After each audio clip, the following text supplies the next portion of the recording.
Welcome to another live stream watch along reaction, not RSR.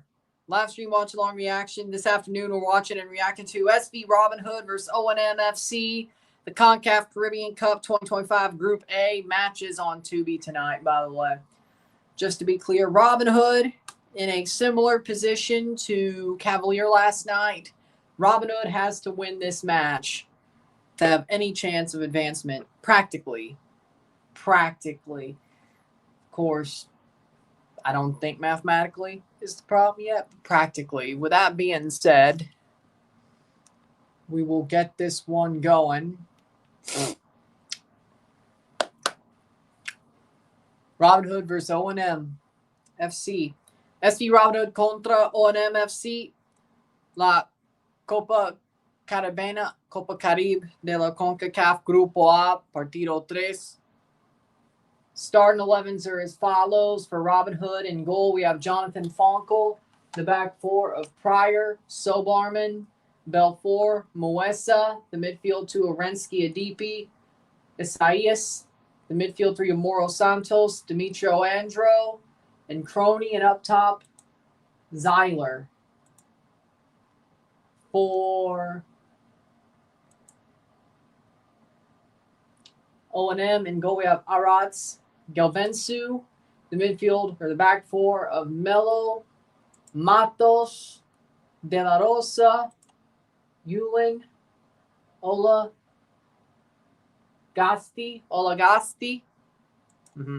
Midfield four of Julian Monterola, John Trincado, Baez, Cuello,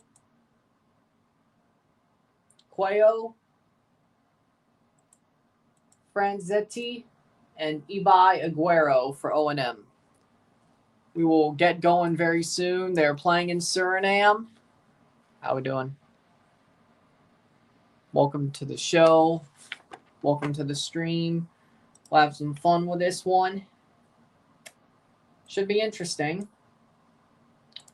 See if we're up and running on Rumble. Yes, we are. Good. All right. 86 degrees down in Suriname. 6 mile per hour winds. Should be an interesting game. We will review this once it's over, and tomorrow we will have Intercontinental Cup predictions. Robinhood needs to win this game to have any chance of advancements. Central has 4 points through 3. Robinhood needs to be on 4 through 3. Mocha has 0 points with 2 to play. O&M has 3 points with 3 to play. Mount Pleasant has 6 with 2 to play. How we doing, William?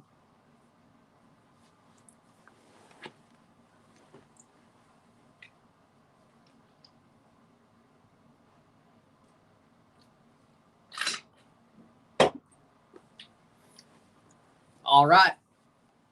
While I'm at it, if you care about NFL picks, my weekly picks, it is Thursday.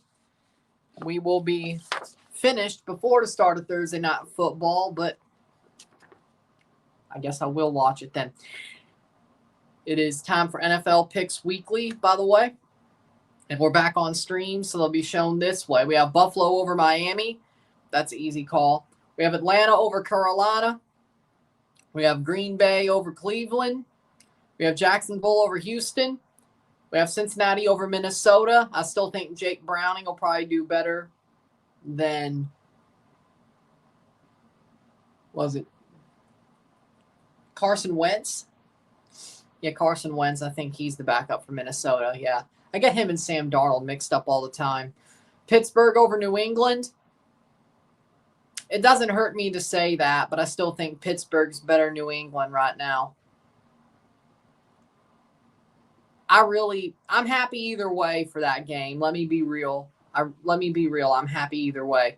Eagles over Rams. Tampa Bay over the Jets. Indianapolis over Tennessee. We got Washington over Vegas. We got the Chargers over the Broncos. We got Seattle over the Saints. Dallas over the Bears. San Francisco over the Cardinals. Chiefs over the Giants. And Detroit over Baltimore. So that's the picks for this week if you care. It is a Thursday, so there you go. All right. Teams are going to walk out very soon.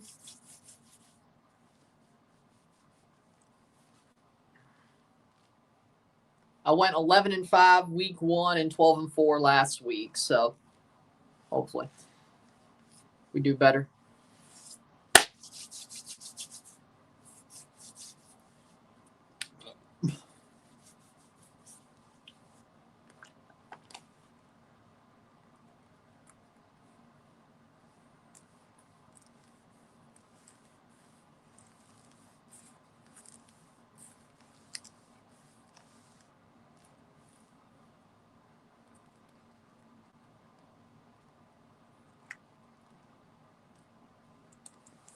Teams will walk out very soon to start this game up.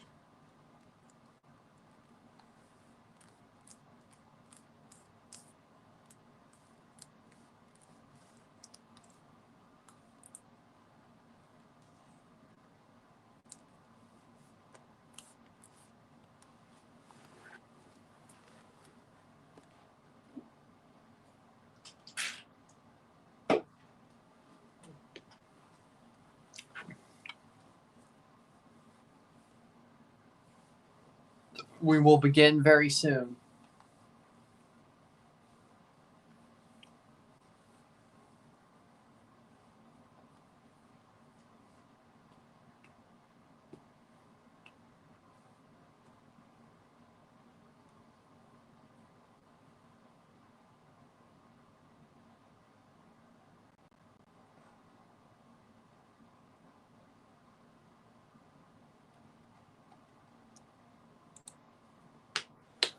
Here we go.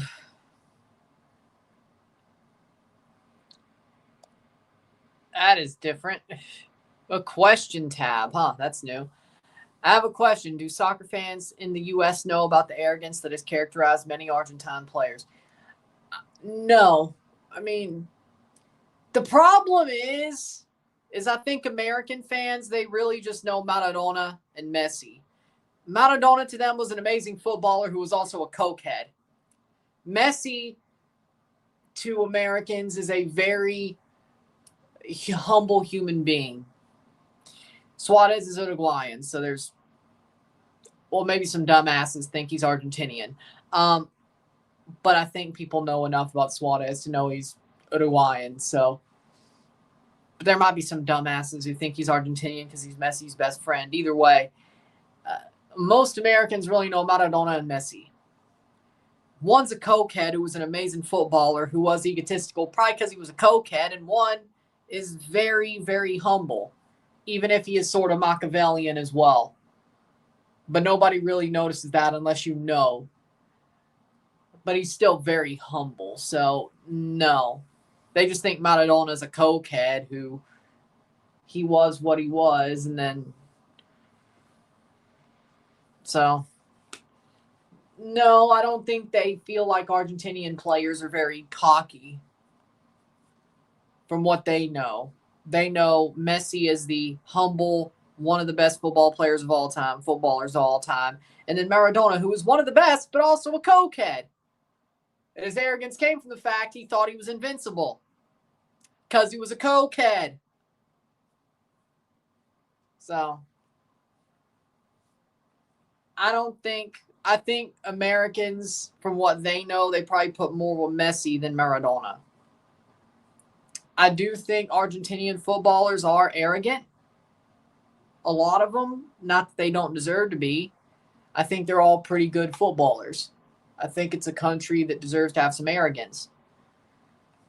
I don't think they're as bad as Maradona, and I don't think they're as humble as Messi. But if you make it to the top level with the lives that some of these Argentinian players have had growing up, I don't blame them for being arrogant. But it's more of a... Same with Brazil as well. Like, the lives that some of these South American and Central American players have had, I can understand why they're arrogant if they make the top level. Because they come from the absolute rags.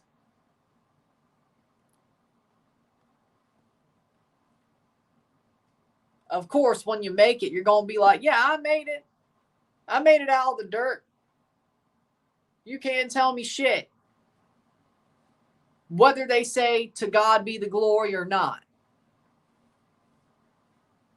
Teams have walked out, we're getting ready to go. Whether they've done that or not, you can still be cocky. So I'm not really going against them at all. Whether that be Argentinian, Brazil. But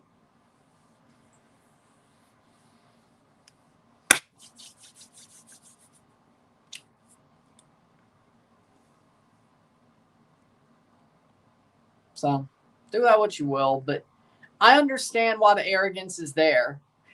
You know, like I totally understand it. And I respect it.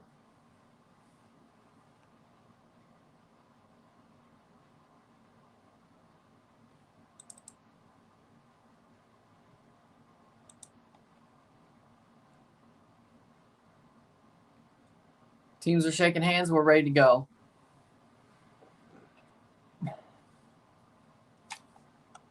You don't watch the NFL or the NBA. You must be only a football fan.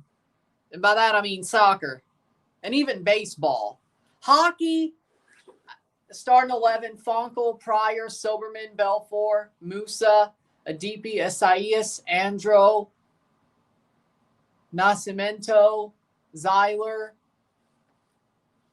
Crony. Oh, yeah. Moro Santos, Nascimento. Okay. There we go. You must only watch baseball, soccer, and hockey. And there are hockey players that are very not humble. Just because you say, as I said, just because you say to God be the glory doesn't mean you're humble. All glory to God doesn't mean you're humble. Ask the NFL players and the MLB or the NBA players, you know? I think hockey is a more humble sport, but there are still cocky players. But overall, I still think hockey is a very humble sport, whether it has its dark spots, so to speak, especially in junior hockey in Canada. The culture might be toxic, but that's a hockey, inside the hockey bubble, toxic. The older the players get, the more humble they get as well. They start off cocky and get more humble. It's kind of some, but I don't know. Baseball, very humble, but that's just kind of what it is. Delbensu, De La Rosa, Matos, Ola, Sagasti, Melo, Trincado, Cuello, Baez, Franzetti, Aguero, Monterola for O&M. Baseball, yes, there's the Dominican players, but even then, I do believe they're humble. But if they get their moment to show off, they will. But I think baseball players on the whole are pretty humble, even if they've came from rags. Football, soccer, yeah, they're humble because it's probably it is a growing sport, but it's a very niche sport in North America. Well, America and Canada, English-speaking North America. It's a very niche sport. So, yeah, you may be the best at your sport, but still got to deal with the basketball players and the gridiron players and the baseball and hockey. I would say it kind of is inverse. Like how popular the sport is shows by the rankings, shows how humble the players are. NFL is probably the most popular sport in the country. They are not humble one bit. Same as college football. They are not humble one bit. They haven't even got to the NFL. NBA, they're not humble. Maybe a little bit more humble than the football players, that being gridiron players, but they're not humble either. And the college players aren't really humble either. But they start to really become assholes once they get to the NBA. More wholesale. Shot. Goal! Goal for O&M. It's 1-0. 1 minute in. Bar down. Bar down for Baez. Oh, my. Oh, my. A bar down shot for Baez, and it's 0-1. Settle uno, 1 minute in. So. Oh, well, fair enough. The Olympics. Yeah, the Olympians are very humble.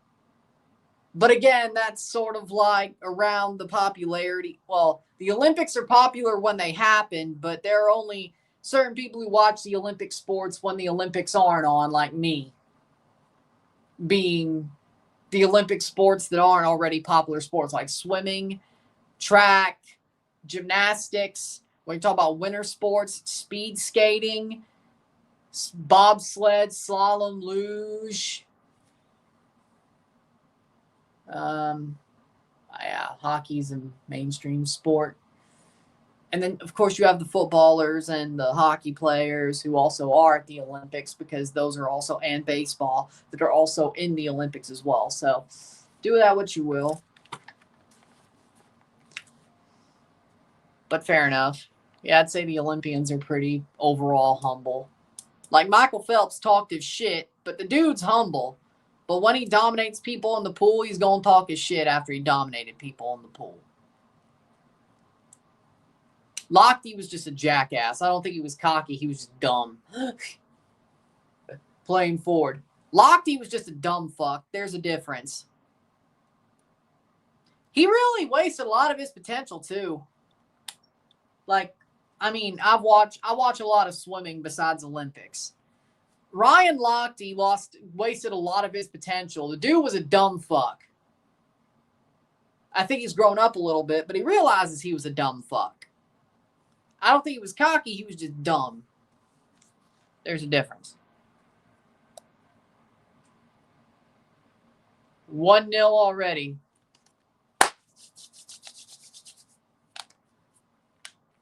One 0 already. 1 minute in. Baez scored. That was Isaac Baez. Bar down.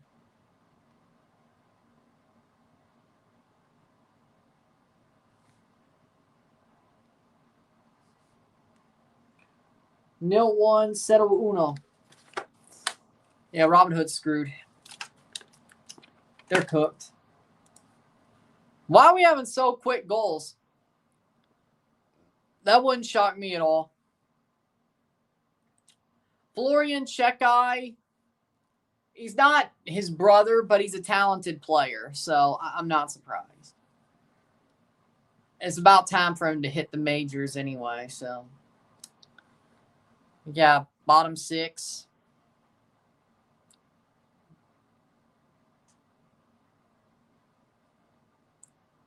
Yeah. I hope Phelps comes out of retirement for 2028.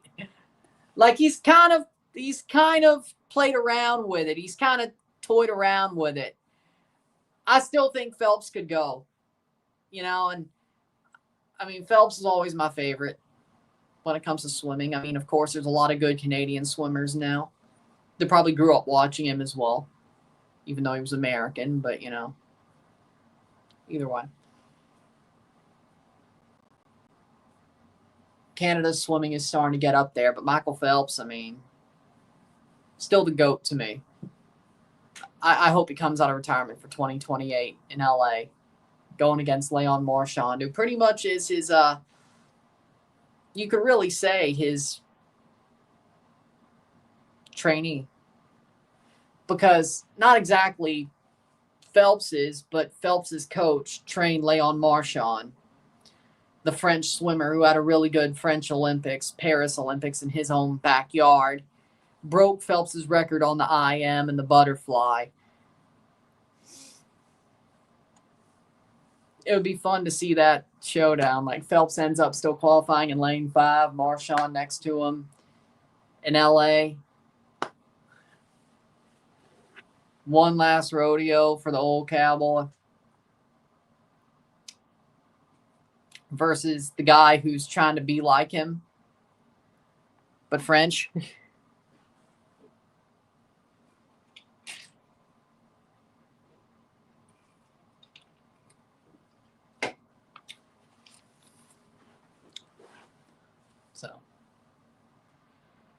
Yeah. They're way more familiar with that. But, I mean, Mexico deserves to have that arrogance as well. So, do that what you will. But I will say, on the men's side, when it comes to the 2028 Olympics in swimming, and I guess maybe the World Championships before then, because at least I'll be watching Swimming Worlds before the Olympics, because I watch, as I said, swimming's one of my favorite Olympic sports, especially summer, but there are Olympic sports that I watch no matter what when I can. Besides the Olympics time, I want to see standoffs between Leon Marchand and Michael Phelps on the men's side, or showdowns. And on the women's side, I want to see showdowns between Summer McIntosh and Katie Ledecky. So that'd be interesting. I think that's probably where we're heading, but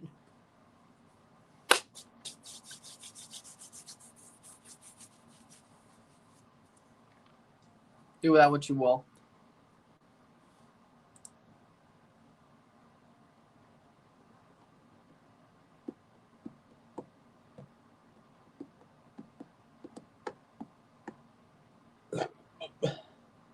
Oh, damn. Wait. It happened again.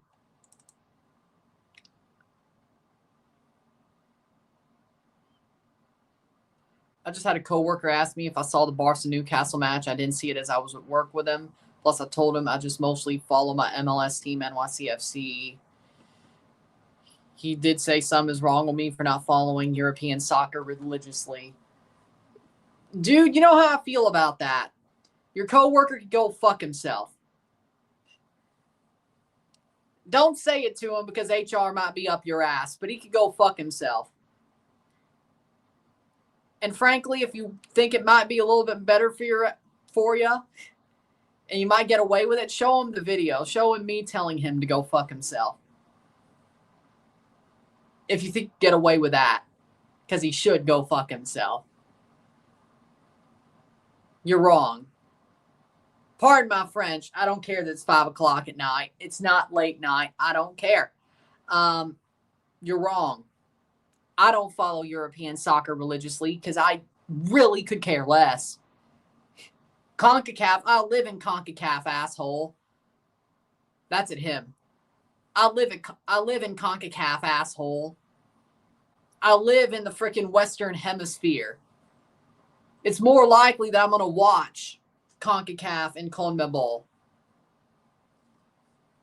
My sleep schedule's totally screwed up anyway. That probably helps. But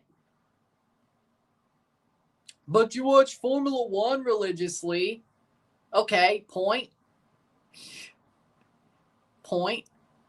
Your point? Okay, yeah, maybe I could be up for games that I care about the most, but which I normally am, but I can't stand Euro snobs like you. Like what you like and don't be a dick. But if you don't like what I do, but if you're going to troll the shit out of people that I care about and hold dearly because they don't follow your rules, go fuck yourself.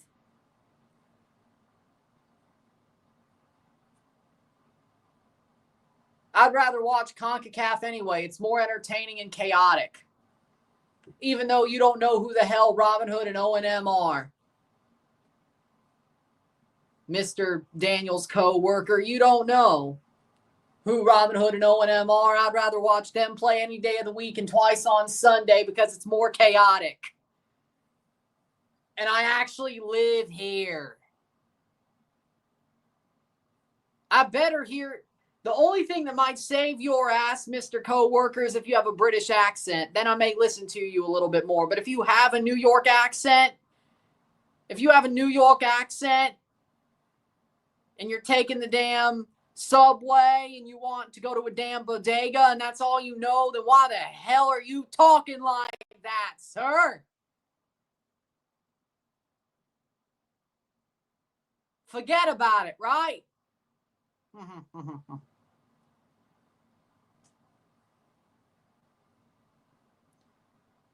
Seemed like the top person to go vote for Mom Donnie. So how about you go do that? Gotcha. Gotcha. Show that to him. Maybe HR won't be up your ass.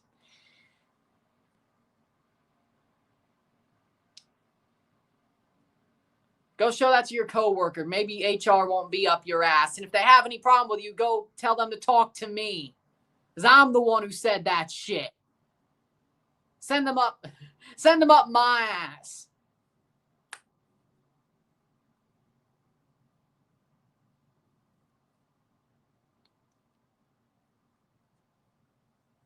I'll tell them to go get fucked.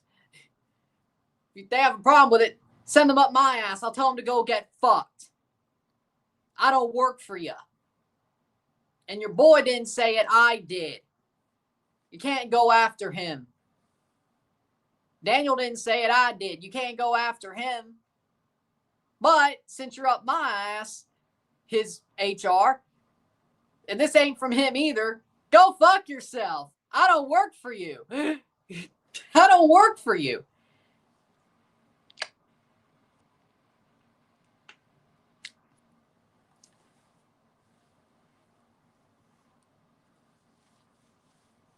Thirteenth minute.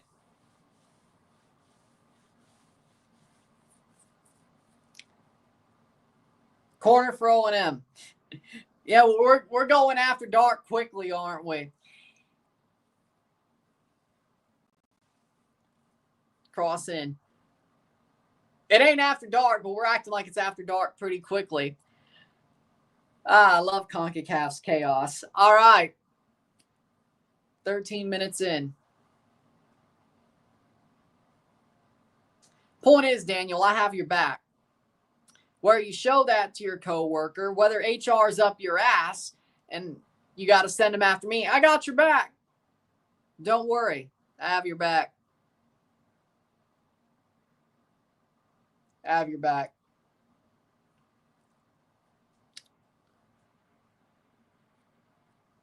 (1-0) for O&M. Settle uno, 14 minutes in.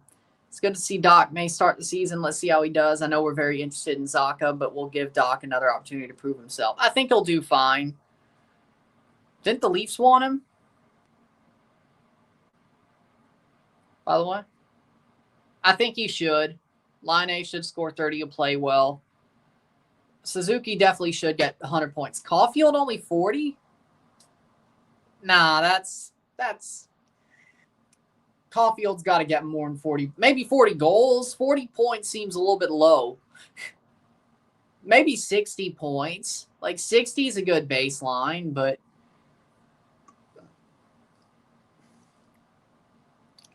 uh, 40 goals seems more like a baseline than 60 points, 30 and 30. I could see it. It feels a little bit low, 40 points.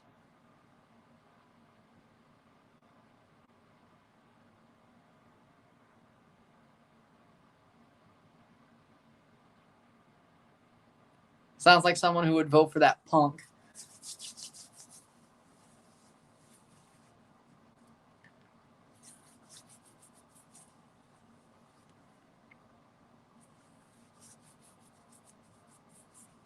Playing forward. 15th minute.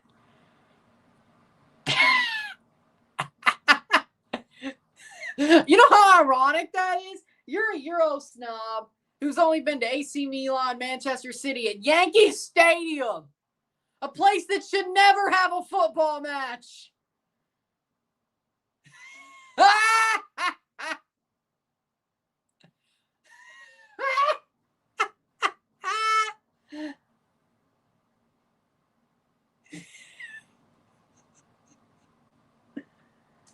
It's only there for convenience. They only play football matches there for convenience.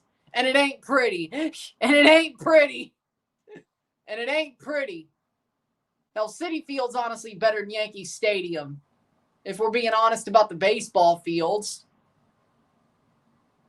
But the sad part is I don't think Willett's Point's going to be big enough to host these friendlies anyway. So how ironic is that? How ironic is that? Dear God. Yeah. I mean, hey, look at this Caribbean Cup. I said Robinhood and freaking Cavalier be in the final. They're both doing shitty. Well, okay, no, Cavalier might still make the final, but Robinhood right now might just totally go down in flames. Thought Mocha would finish top 4. They're bottom of their freaking group. You know? So again, yeah, everything's unpredictable. Well, the Pirate ain't taking over. That's why. The Pirate ain't taking over a certain team. That's why there's a new champion every year.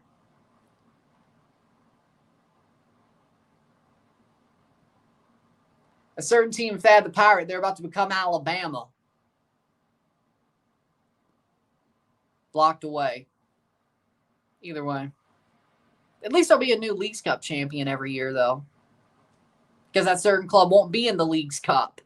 Because we'll be in Champions Cup. And that certain club can't say, you know what, we don't want to be in the Canadian Championship, so we can play Leagues Cup. We're forced to play Can Champs. So, you know, we can't be in the Leagues Cup if we're in CONCACAF because MLS is stupid rules.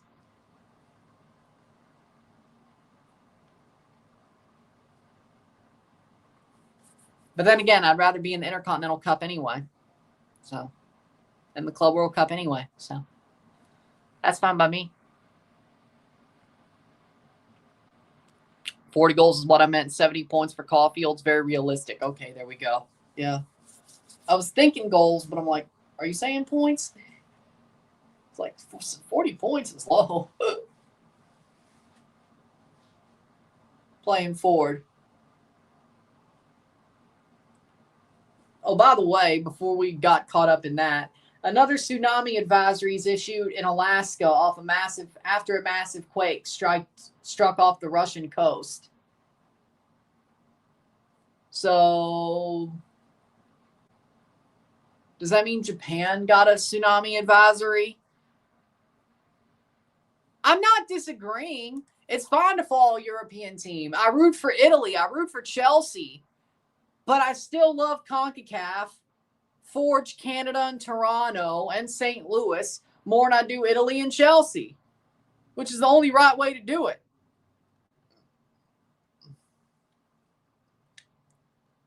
And just because I watch more Formula One than I do NASCAR, IndyCar, even though I watch all three, that's not the same thing. Formula One, out of the three big racing series, is the best series out of the three. IndyCar is probably second, but what's that supposed to, like, why does that make me a hypocrite? Like, I know Formula One races mostly in Europe, and most of the drivers are European or not American.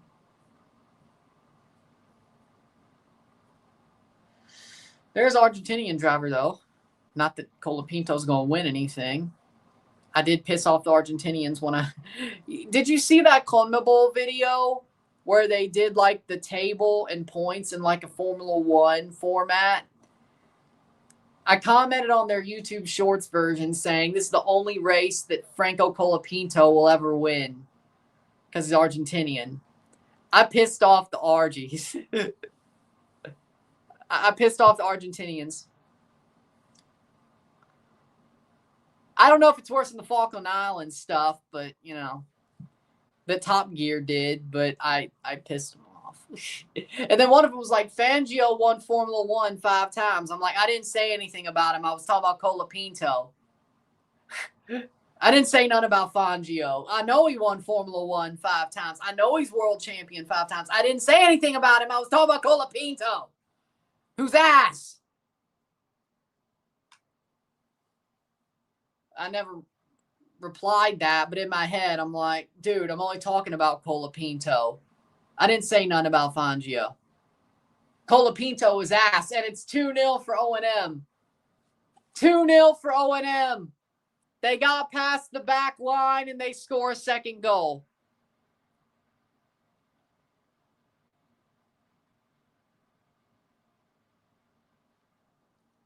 Whoa. How are you watching this game? On Tubi. I'm watching on Tubi. The second goal for O&M was scored by Francetti. Francetti scores the goal, gets in behind, and rolls it past Fonkel. Yeah, Robinhood's cooked. I agree. What was the woe for? I hope it's for the tsunami. I hope it was for the tsunami. Colapinto's a fraud. Tell it, Ryan. He is. He is.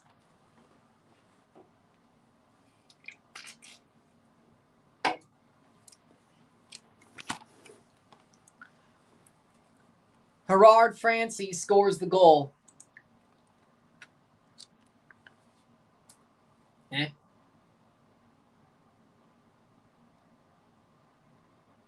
Must be behind. Holy crap. Tubi must be heavily behind because they say it's 2-1 on CONCACAF's website. Francetti scored. Holy shit. Free kick here for Robinhood. Can they get one back? They do. Goal. 1-2. 1-2. Now we're ahead, or where we should be. That's 2 goals, or 1-2. Robinhood is still alive. There we go. Gerard Francetti scored for O&M. And then this free kick at the top of the box for Robinhood, under the wall and past the keeper. Under the wall and past the keeper. What a goal. Mergilo Esaias.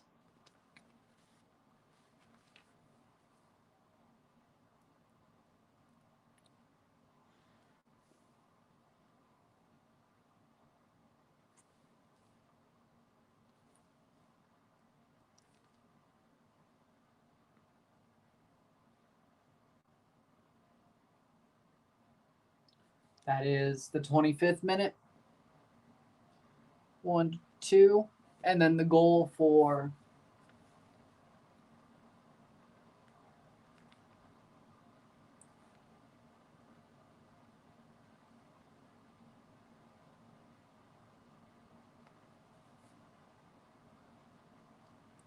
is 21 minutes. 0-2. All right. So O&M still has the lead. 1-2, but how we doing, Marcel? It's incredible that the Dominicans are doing what the Panamanians didn't do this week before last in Suriname. I'm happy for them. Well, club and country are 2 different things. Trinidad still lost in Jamaica. So let's not 27-34. Man, Tubi's behind like a mug. I can't stand it. Ugh.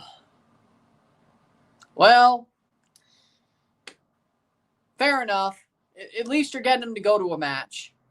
Oh, he's wearing a Barca kit because Messi's going. Oh, I forgot. Messi's playing, of course. Let me guess. Messi's going to be on the back of that jersey. Let me guess. Suarez. Well, he better not wear a Suarez jersey. Busquets? Alba? Or is he going to be hipster and have Busquets or Alba on the back? Or is it just going to be a Messi jersey? I was like, oh, wait. That's why he's going. Because Messi's going to play. He was probably like, he's probably like, I could use Daniel for a ticket to a Messi game. I'm a genius. That's probably what he's doing. Then he's wearing a Barca kit. I'm like, oh, you're actually getting him to go to an MLS match. And then I'm like, oh, wait. Oh, right. Messi plays for that team in Miami. Oh. Like, oh, that's what happened. Oh. He's using you. Oh, okay. I was like, okay, so he's not.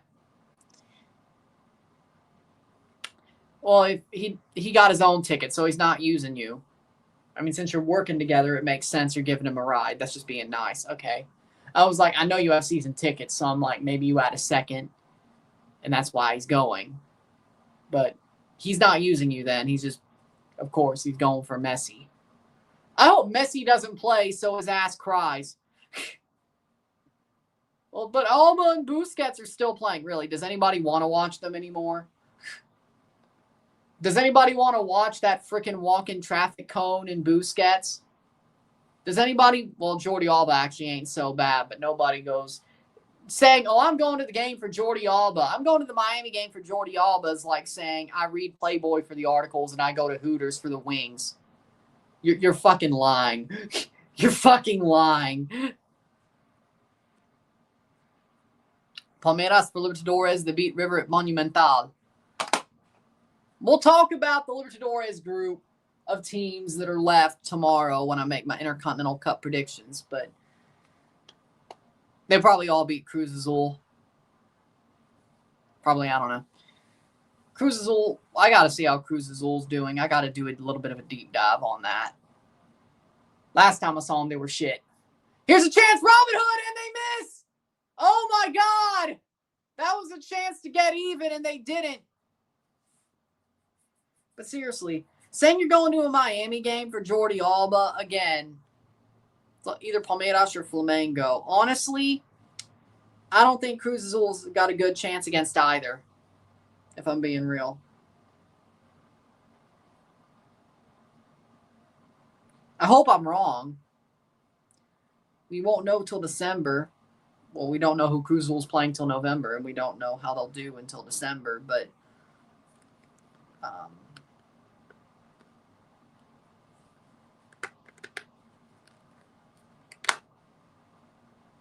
you know.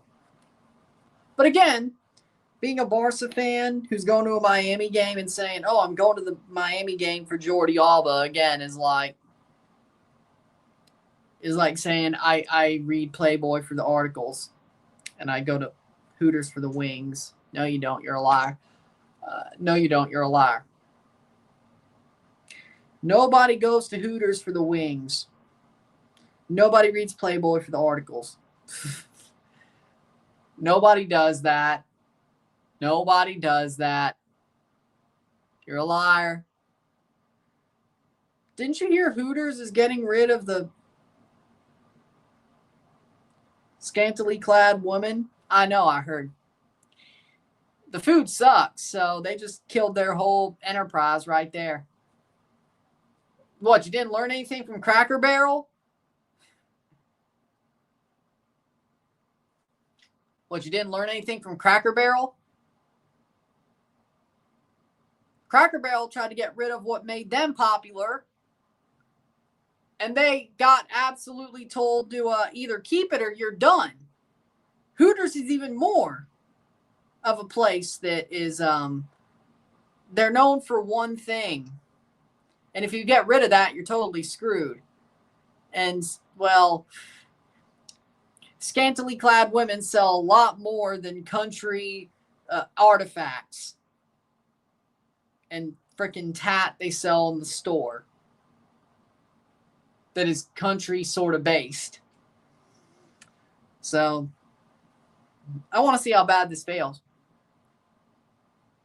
But Hooters ain't seeming to back down from their idea, so I want to see how bad this fails. Because your food sucks ass, let's just be real. Except the fried pickles. They know how to make some fried pickles, but their wings suck ass. Their Philly cheesesteak sucks ass. Okay, no, their curly fries aren't bad, but you can't really screw up fries.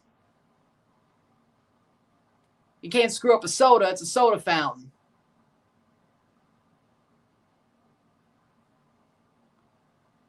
Either. You can't really screw up a soda either.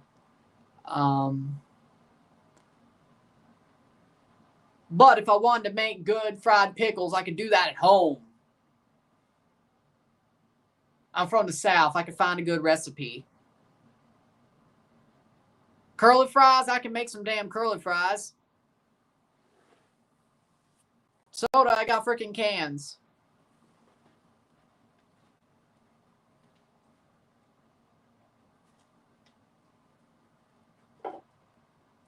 Besides, I have no reason to go to Hooters anyway, so it's fine.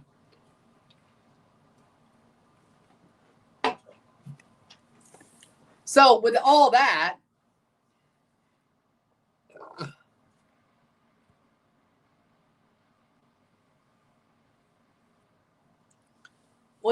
being said, I'm very happy, and honestly, I could just make some, what's the word? I could just make some fried pickles at home and curly fries and drink a soda at home. I'm very happy. I don't need Hooters anyway.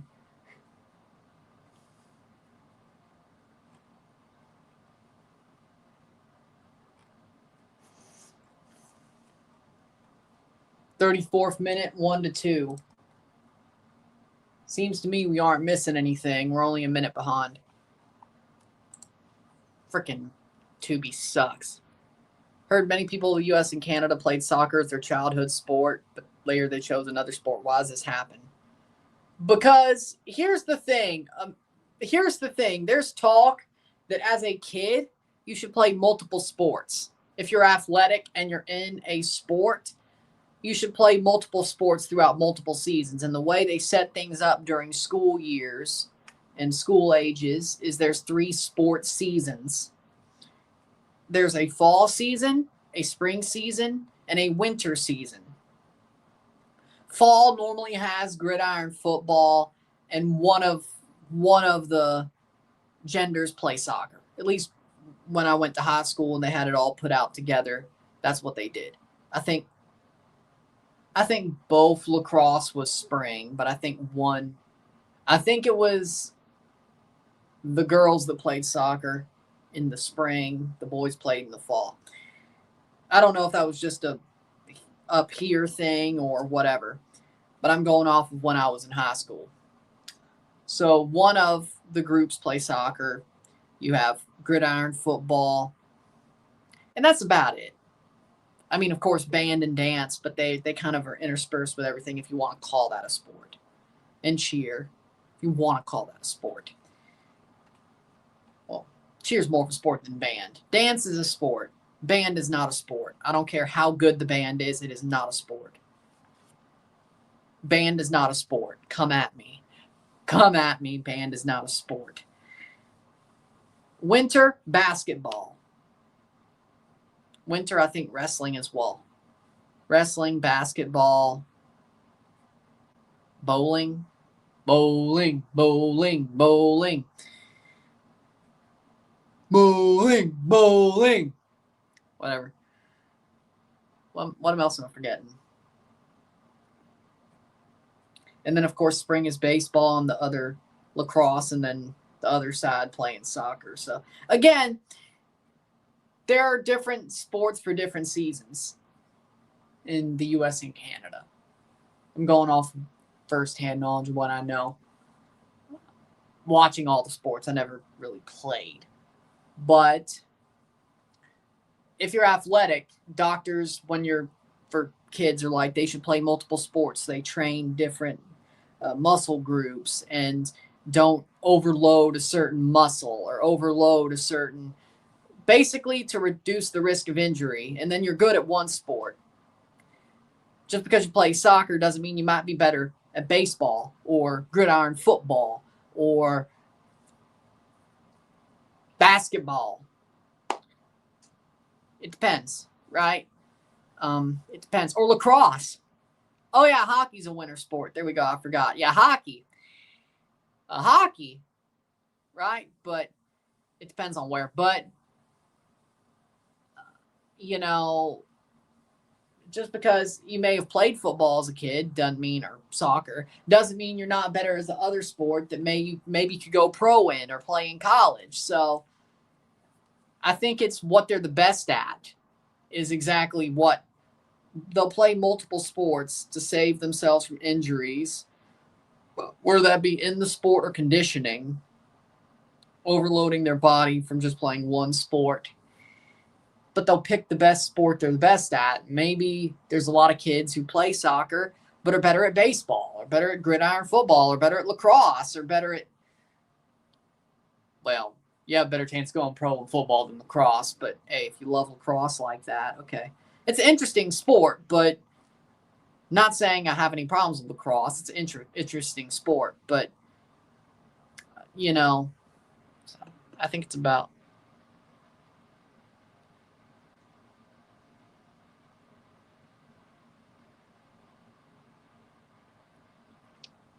Honestly, yes. They could win the ACC, or hell, they could make it outright as a ranked team. But I mean, the Hurricanes are actually good this year. I was wrong about them. Carson Beck, there's something different about him. Yes, they're playing tomorrow. Hell, there's not even a hurricane coming. Yeah, they just want to get it over with, I guess. Yeah, they're getting destroyed. Tomorrow's Friday. Are you sure the Gators are playing tomorrow?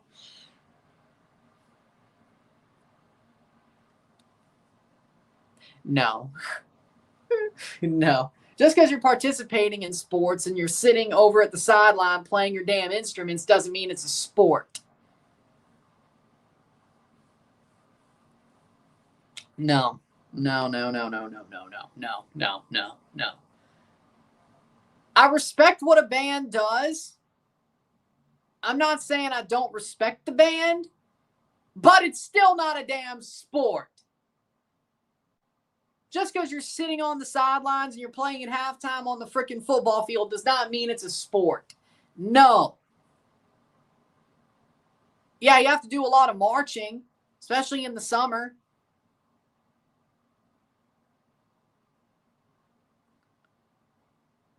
So you're marching in 90-degree weather in fucking August. That's not a sport. Drink some water. But they're carrying like 30-pound drums or tubas. Do I look like I care? Get your weight up then.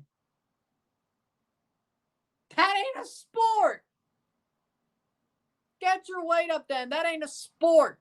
Just because you have a freaking local competition at the freaking Colts Stadium doesn't mean you're a sport. Yes, you got to do a lot of work. I respect that. Especially if you're in a good band. You have to do a lot of work. I will agree with that. I respect that. It's still not a sport, though.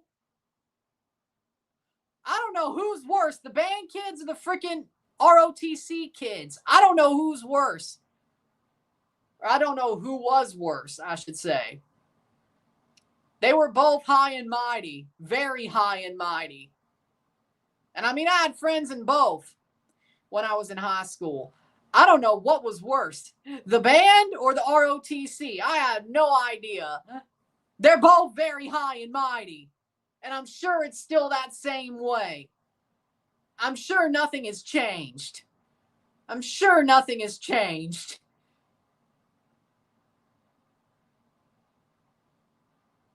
I won't say that ROTC was worse. I won't say the ROTC was worse because at least the band kids, it might not be a sport. You still got to do a lot of work. I do respect that. The things they came up with, the routines, the work that they did, the winning competitions they did, you know what? Going to the freaking Rose Bowl parade, you know what? I respect it. I still think you're high and mighty, and no, it's not a sport, but you know what? At least you actually do something worth a damn. The ROTC, on the other hand, dude, all you do is wear uniforms on Thursdays. You're not in the Marines, or you're not in any military yet. You might end up there. Stop acting like you're actually in the military. So what? You do PT every so often. You wear freaking uniforms on Thursdays. High and mighty. Freaking high and mighty. You ain't do shit. You ain't do shit.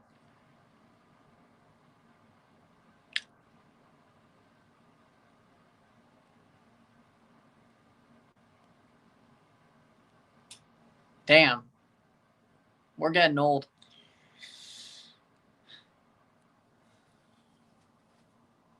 44th minute. This will be a goal kick for O&M. O&M leads 1-2. 1-2.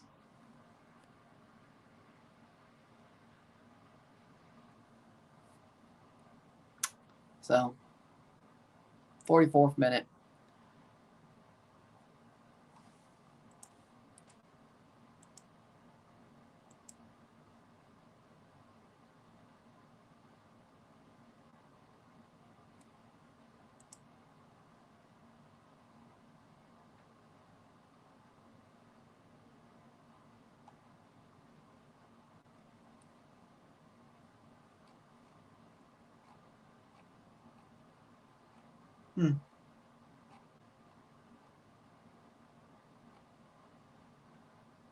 Damn, Kopitar and Kershaw announced their retirements on the same day. That's crazy. I don't know. Who the hell is he? What, is he like the third Oasis brother I've never fucking heard of? Who the hell is Jamie Gallagher? What, is he the freaking Kevin Jonas of Oasis? Wait. Frankie? Is it Frankie? Nobody gives a shit about Kevin either, but is it Frankie? The one they hide? Either way. Frankie, Kevin, who gives a shit? Is he the Frankie or Kevin Jonas of Oasis? Who? Why should I care what he says when I don't even know who the fuck he is? When all I could know is he might just be the Kevin Jonas of Oasis. Go stand near a wonder wall, you punk. Go cry for a blue moon, you posh bastard. I don't even know who you are. I don't even know who you are. Oh, you mean Jamie Carragher? Oh, well, he's still an idiot, but how do you call him Jamie Gallagher? That's on you. That was funny, but that was on you. He's an idiot.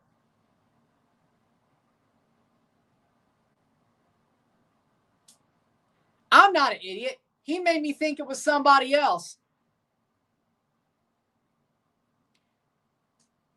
But Jamie Carragher is an idiot. And how's it a Mickey Mouse trophy when we qualify with a whole different squad and somehow rebuild a squad over 3 years to win the fucking thing? Okay, you can call the European Conference League Mickey Mouse, but at least we went into the tournament and won it, which is what we were supposed to do. If we had lost, then you can make fun of us. There was no winning there, except for Chelsea fans. But the Club World Cup, we qualified, rebuilt a squad over 3 years, had 2 horrible years, and still won the damn thing against the best team in Europe. How is that Mickey Mouse? I'm sorry. How? Idiot. Playing forward to 1 more minute. Explain to me how, losing the Caribbean Cup, or my bad, the Conference League, that would have been, Chelsea would have got their would have got bantered to hell. They had to win that. Even the final, if we lost the final, we would have got bantered to hell. You lost to Anthony's stuff. No. Like, yeah, the Conference League, it was no win. You had to win. If you're Chelsea, you had to win. They did their job. They won. Seconds to go with the first half. They won. If they would have lost, they would have taken a lot of shit. The Club World Cup? Mickey Mouse? Dude, we qualified, blew up our squad, we're absolute shit, rebuilt our squad, won the Conference League, and then a month later beat the best team in Europe to win the Club World Cup. How is it Mickey Mouse? We took the long way around, but we did it.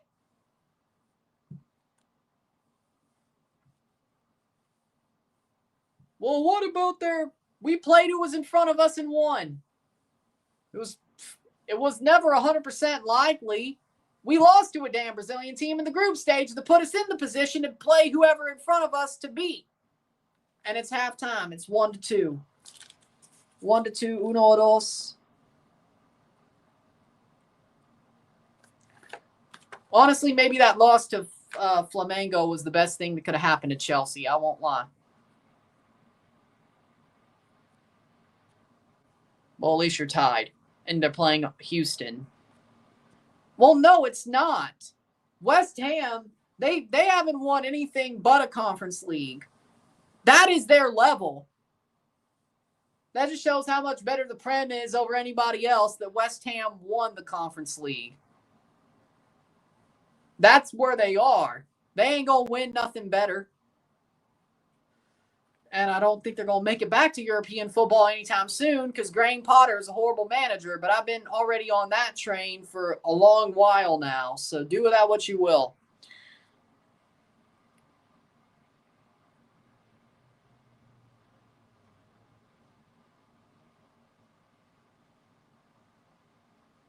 Because Chelsea was too damn big for the Conference League.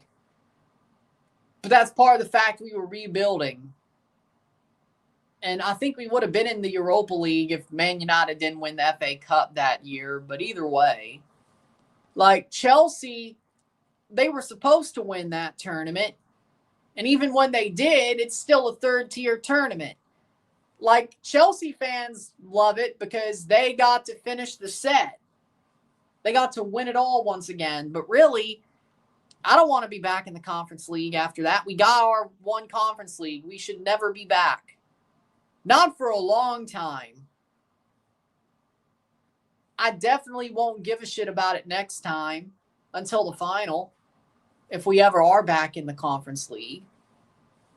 Hell, even the Europa League to a certain extent. This new format's kind of ruined it.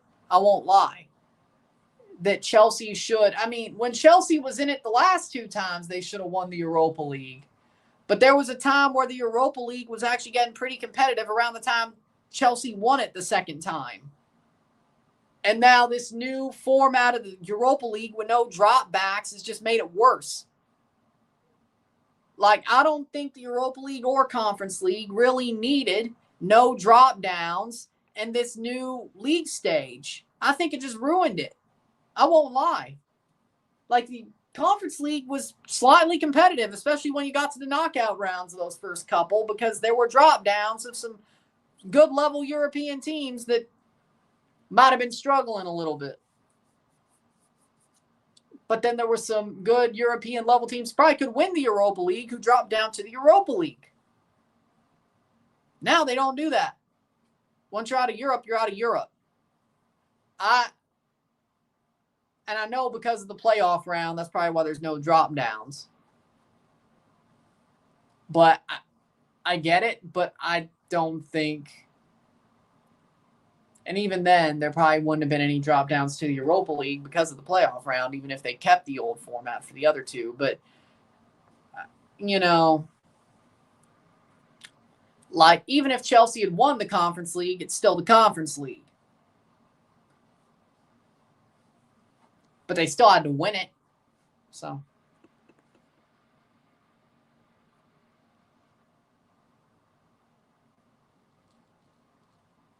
Because Chelsea's a plastic club to most people, I guess. I don't know. Not like freaking Roman's been there at all recently, but okay. Well, yeah. MetLife is probably better. No. I think it's all the bullshit Chelsea's went through recently as well.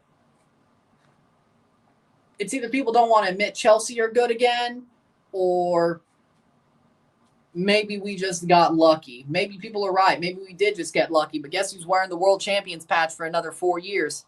The team who got lucky. If we got lucky. Like, yeah, we may have got lucky for the way our knockout stage ran. Guess what? We started to beat PSG. Not everybody could do that. Tottenham couldn't. Doesn't seem like many people could do or beat PSG. And the funny part is even though Luis Enrique won the Champions League and Super Cup, the man's lost his damn mind just because of that Chelsea game. Frankly, we might have got lucky, sure. Doesn't matter who's the team wearing the world champions badge for 4 years. The team who got lucky, who then beat PSG. So in the end, they still earned it. You ain't freaking lucky to beat PSG. They kicked their ass. You ain't going to beat PSG by being lucky. Tottenham tried. Hell, screw it. Tottenham tried. They tried the lucky. They tried the lucky game plan. It almost worked, but it didn't. Give it to them. It worked for 80 minutes, but, you know.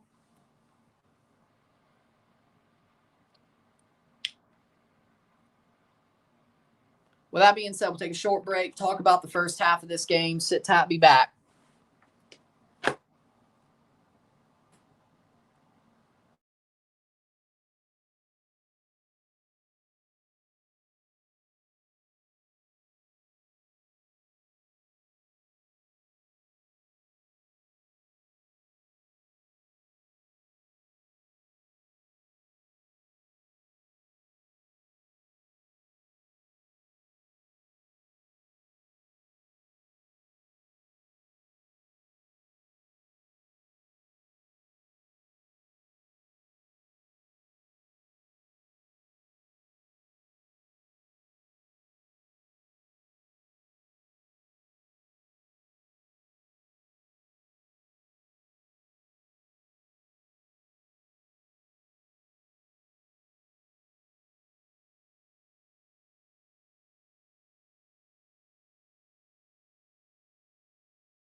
We're back for the stats. Well, no stats at the half because CONCACAF's website does not want to put stats down for this tournament. 2-1 lead for O&M. A 2-1 lead for O&M. 1-2 esta noche, miro tiempo. O&M have scored both their goals against the run of play. But personally, I still feel like O&M's slightly the better team. I think Robinhood, they don't look good enough. I'm a little bit shocked by Robinhood, really. They did get one back off the free kick. And they're starting to push a little bit now, knowing they still have a little bit of life. But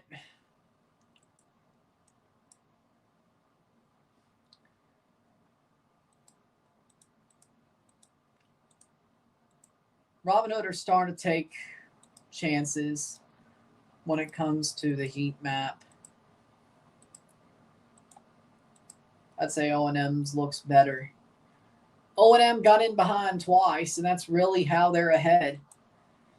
So they've got in behind twice. And against the run of play, have scored 2 goals. But unlike Cavalier, they've scored. The defense for Robinhood's been worse.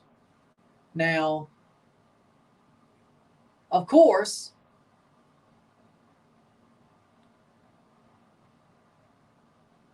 if I'm going to be honest, I do believe that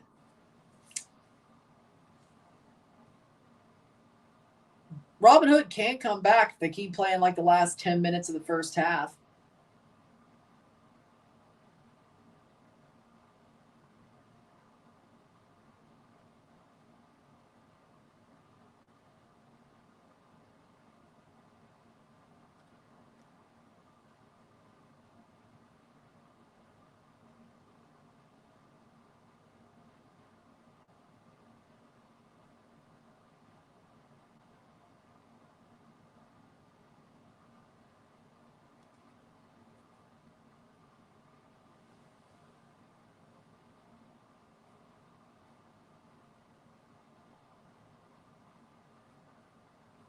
Well, we're waiting for the second half to start.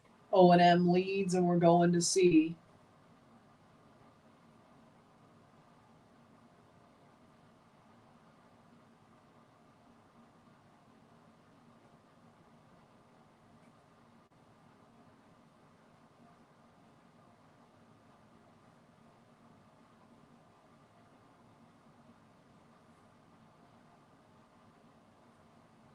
We'll wait for the second half.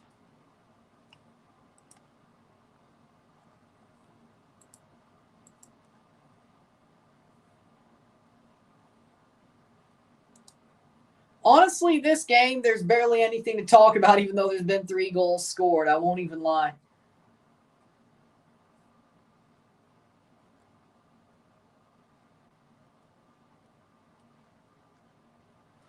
Substitution Castillo for O&M.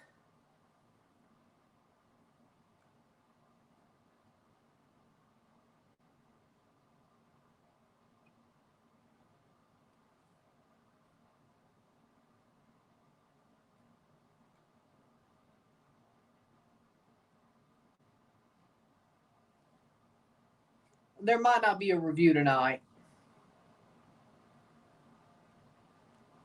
I'll be honest. I might just finish this stream and be done with it.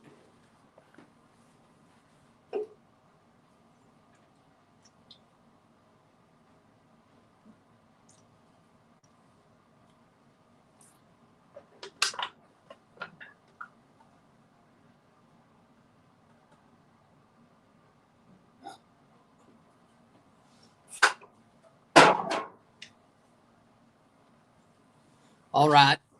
Can Robinhood come back and win? Unless they come back and win. If Robinhood comes back and wins, then I have to review this game. But if it stays the way O&M has won, I don't think I could bullshit an 8-minute video when it comes to a review with a O&M win. O&M has got behind Robinhood's defense twice. Robinhood's defense has kind of sucked tonight. Robinhood got a free kick and scored under the wall. That's pretty much the story.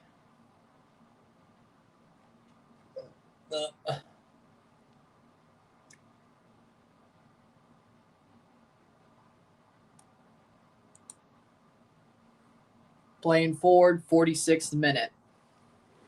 Castillo is on for O&M. Oh. Okay.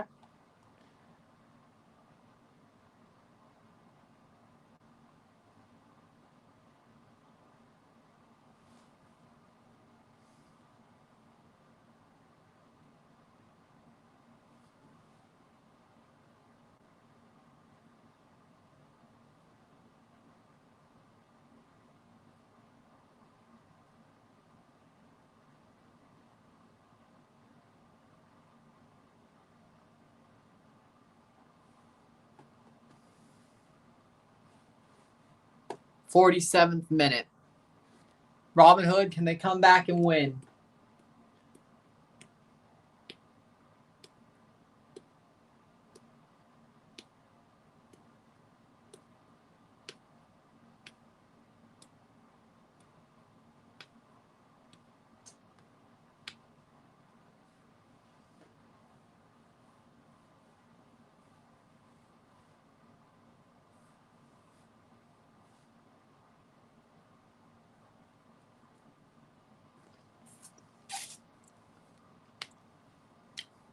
Playing forward. O&M can play the ball forward, and let's see if they hold on to their win. That's the question. Here comes Robinhood. Here's a chance, and they do absolutely nothing with it, but they're onside. Nope, offside. That'll be a goal kick. Called offside.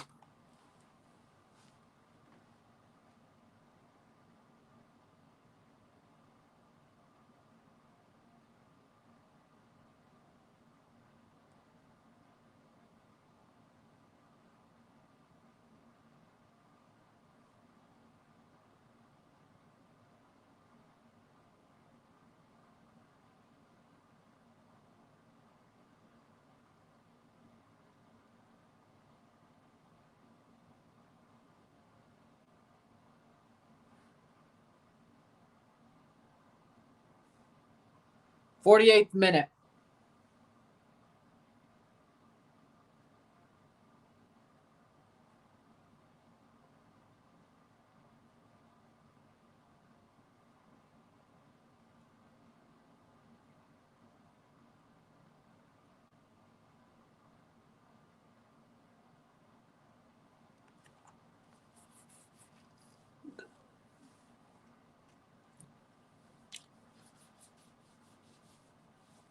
O&M has the ball.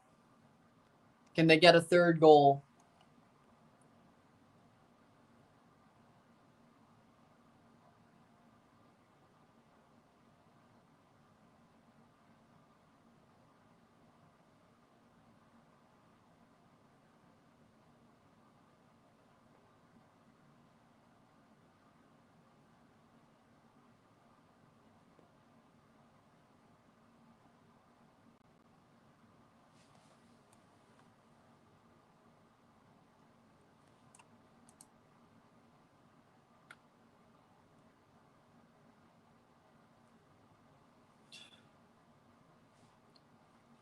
Because you lose to Bayern and they just build off. I don't know.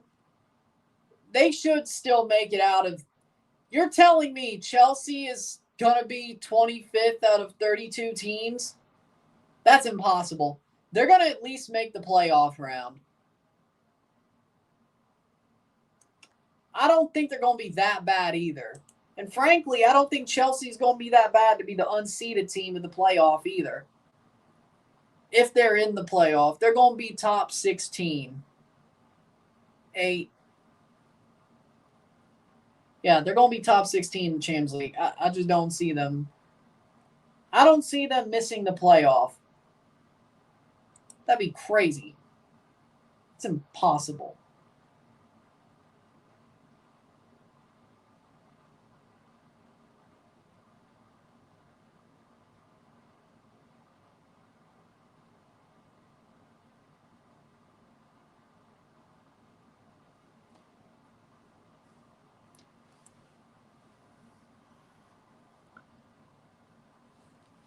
I don't know. Maybe they did.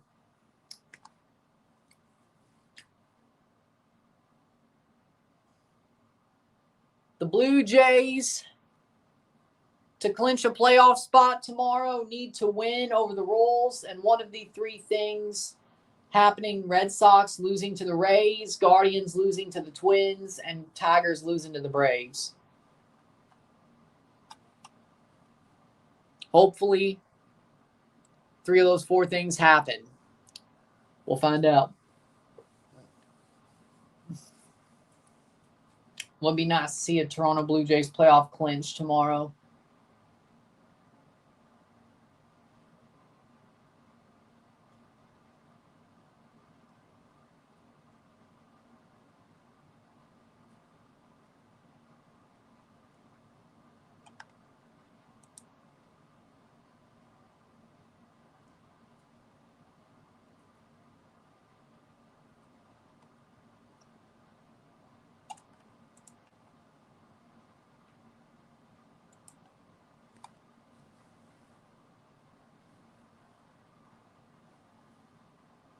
Ball crossed in, headed away.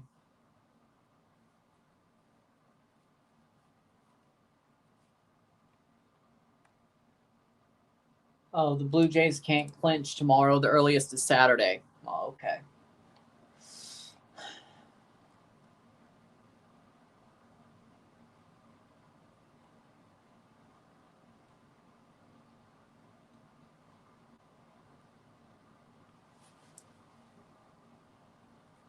$53rd minute.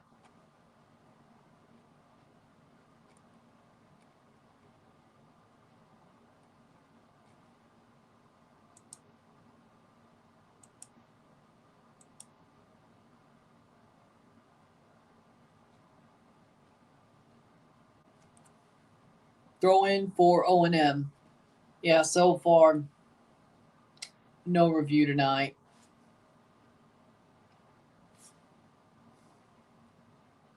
Robinhood don't seem to me like they're doing anything worth a damn.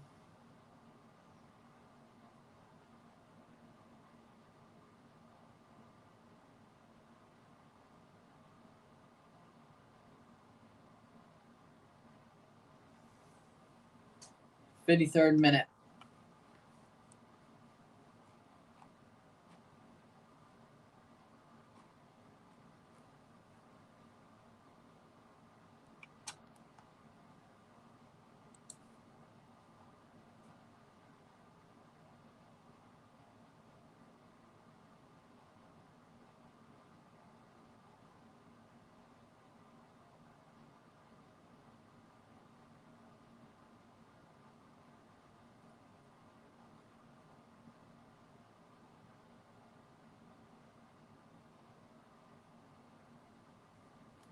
Player down hurt. 1-2 esta noche. O&M ganador. Al momento, Gabriel Castillo. Tarjeta amarilla.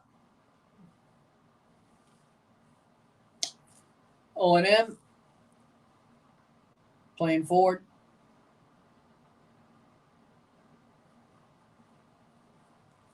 Throw in Robinhood.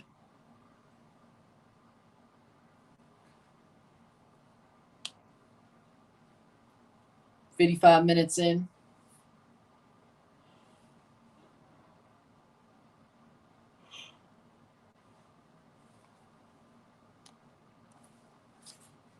Playing forward. Here comes Robinhood.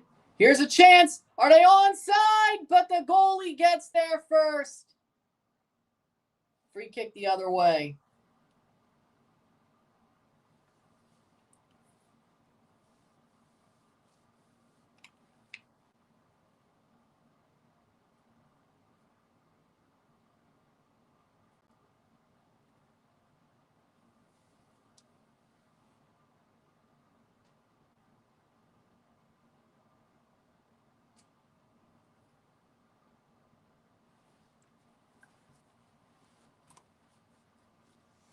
$56th minute.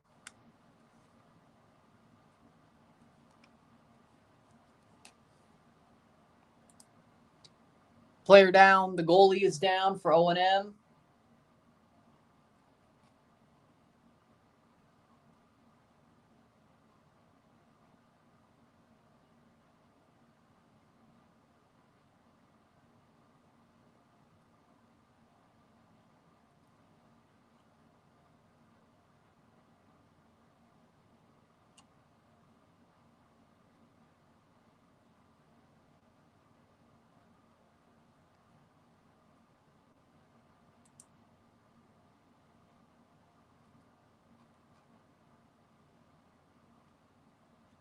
Player up.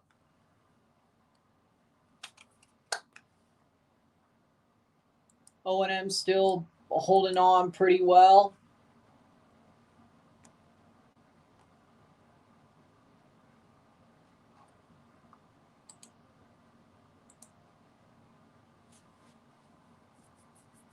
Goal kick.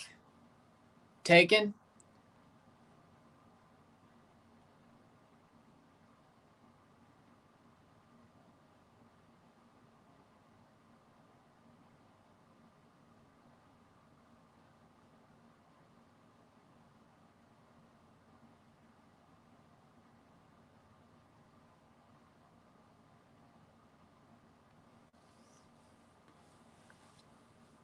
Playing forward. See if O&M can score.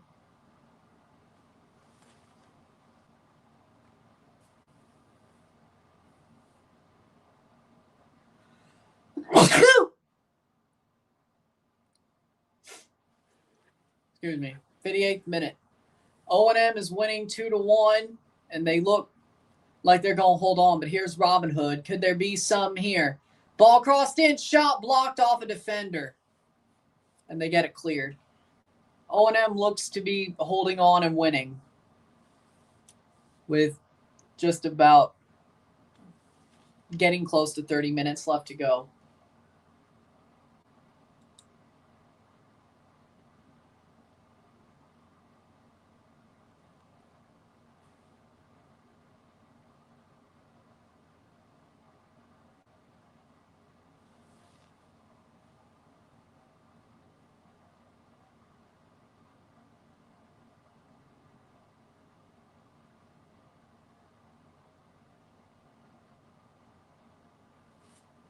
'59th minute. Are they literally dominating? I mean, yeah. I would say so. I mean, their 2 goals were against the run of play, but I don't think that says as much about O&M as how bad Robinhood's defense is right now. It's a wonder it's only 2. That almost was 3, but luckily they got it cleared and dealt with, Robinhood. 59th minute.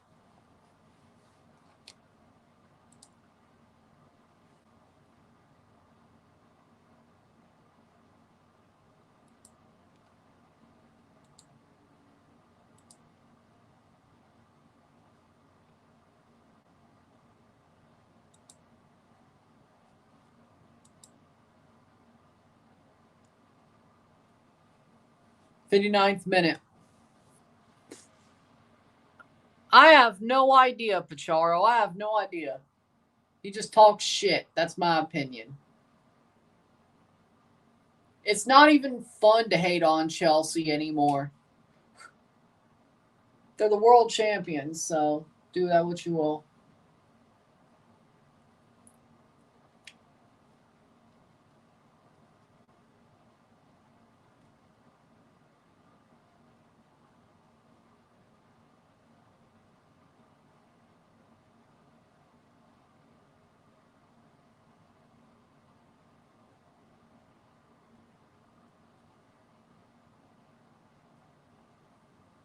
'60th minute, 30 minutes left to go plus stoppage time. What?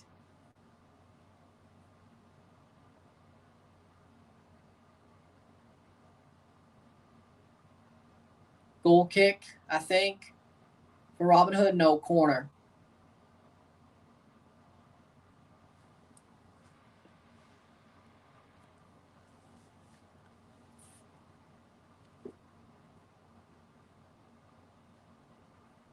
'61st minute.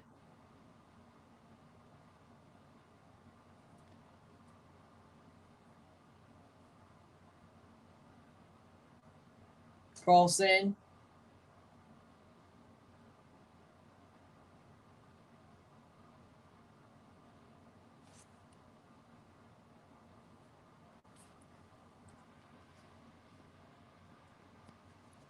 St. Catherine's Hervat can be champs of Ontario, non-professional with a win tonight. OSL Elite Division champs. Nice. Nice. Hope they get it. 61st minute.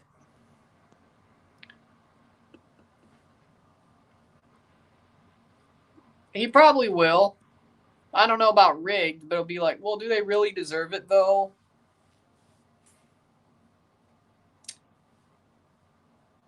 And a yellow is coming on for Let It Go Ottawa, looking shaky so far. Oh, yeah, that's being played right now. Julian Monterola's off, Raniello Gomez.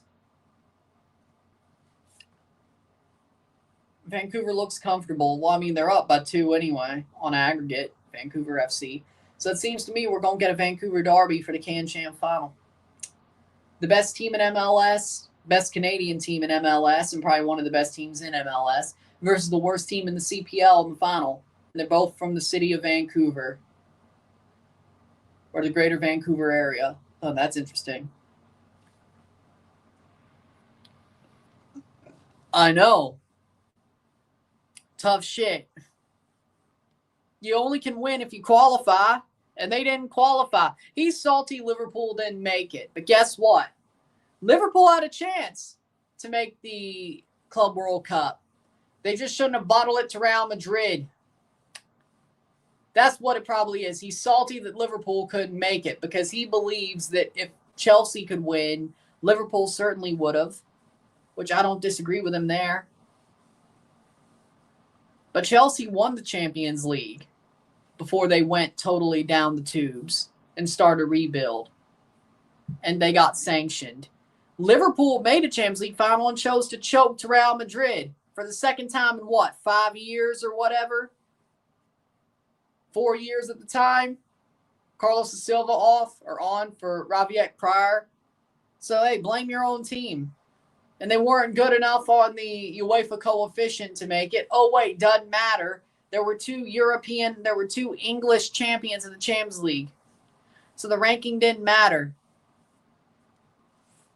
Man City knocked you out. You had to win your Champions League, and you didn't because you choked to Madrid.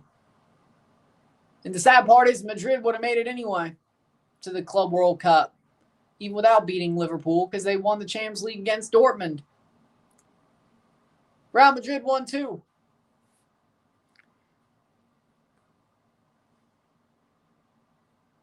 Ain't that some?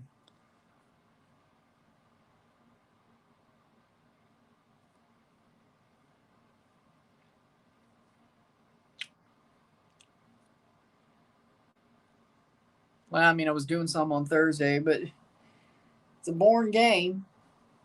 Definitely no review, I'll tell you that much. O&M leading 2-1. Unless Robinhood comes back to win, then I'll do a review, but I don't think they will. Angel Melo gets a yellow card, 65th minute. But here's a free kick for Robinhood. They got to get some out of this free kick. Yeah. And right now, O&M's doing better than Mocha, that's for sure. Could be interesting to see a Sabal versus O&M match during the Caribbean Cup this year. Could be interesting. Or / would.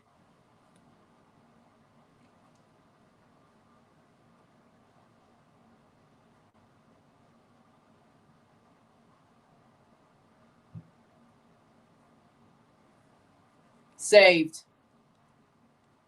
How's the table looking? For this team or this tournament so far, thank you for asking. Group A.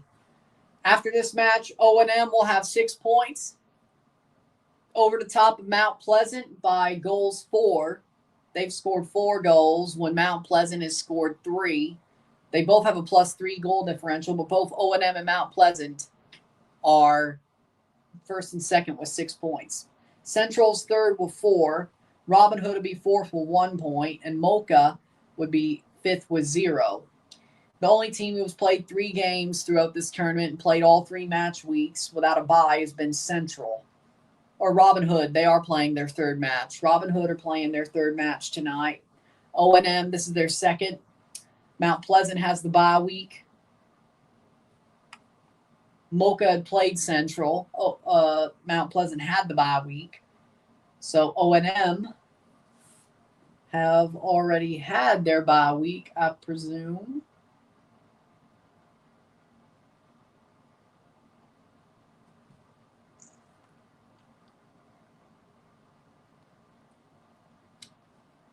Yeah, I think they played August 20th. So they played match week 1, did not play match week 2, and now they're playing match week 3. Okay. So their bye week was week 2. Mount Pleasant's bye week was this week. Central's bye week will be one of the next 2. Robinhood, their bye week will be coming up. And Mocha,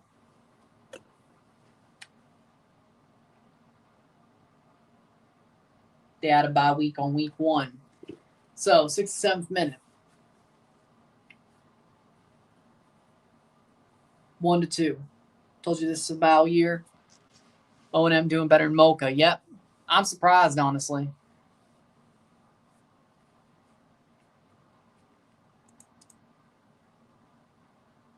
Surprised, honestly.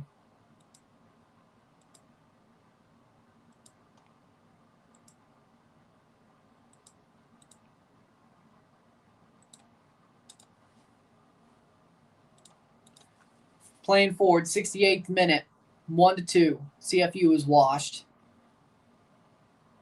Playing forward. Oh yeah, Mocha did come from the Club Shield, but you would have thought that since they've made CONCACAF 2 years in a row, they would, at least unlike Robinhood, they made it.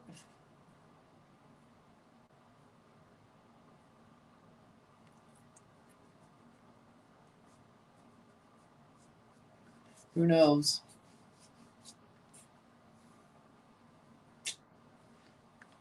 Maybe.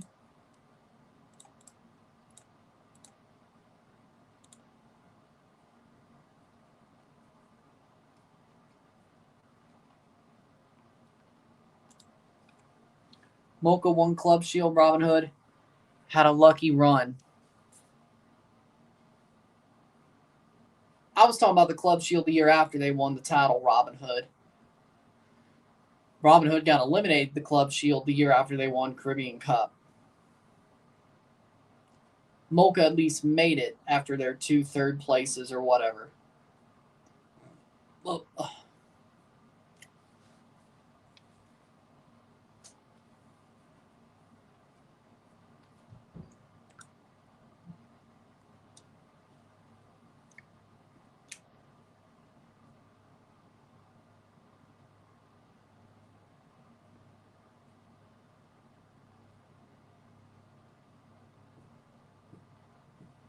playing forward, 70th minute.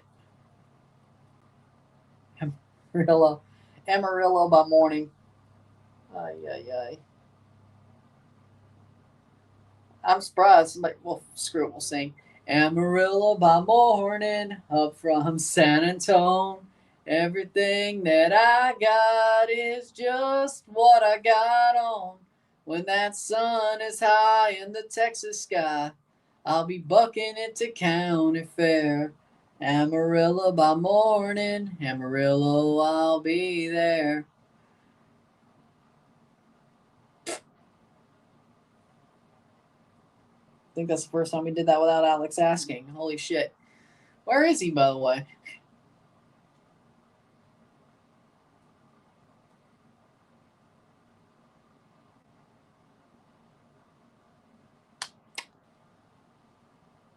Belfour gets a yellow card. 70th minute.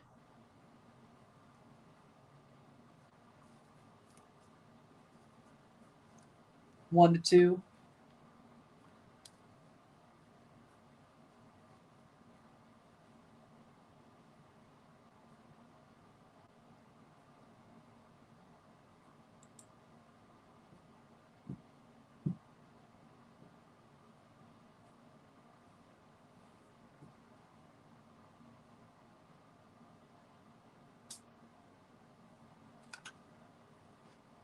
71st minute. 1-2. Here comes O&M. Could this be 3? Yes, it is. A third goal. Oh, wait. No, that was the first half. I got played. That was actually the first half. My bad. It's still 1-2. They got me with a replay. Yeah. I want something to happen so badly. I got trolled by a replay. That's so bad. I got trolled by a replay. Damn. I was like, wait, Robinhood's going that way now. Wait, whoa. Wait, they're going that way now. I'm like, wait. That one's on me. That was bad. Maybe I want to jinx you. 72nd minute. If you want me to do a review, jinxing you is probably the answer. Robinhood coming back, then I have to review the game.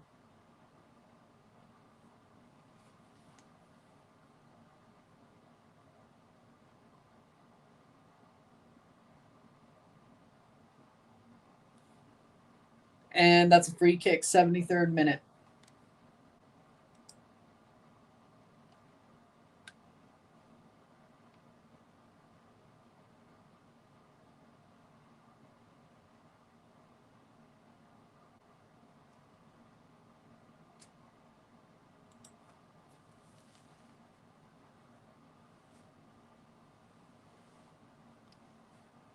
Cross in.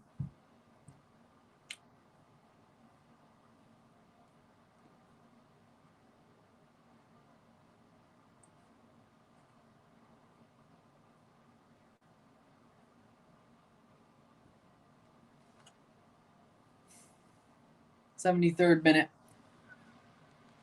CFU was washed. CFU was washed, little bro. Dominican League is the best league, the Caribbean, then the JPL, but Sabal carrying the league hard. And Sabal hasn't won this tournament yet. This might be their year, but they still haven't won this tournament yet. Let's not put the cart before the horse. Okay? Let's not put the cart before the horse. Yet. Best league and they haven't won it yet. Well, that's what they've done today, so there you go. Mocha's only good versus small Caribbean team clubs.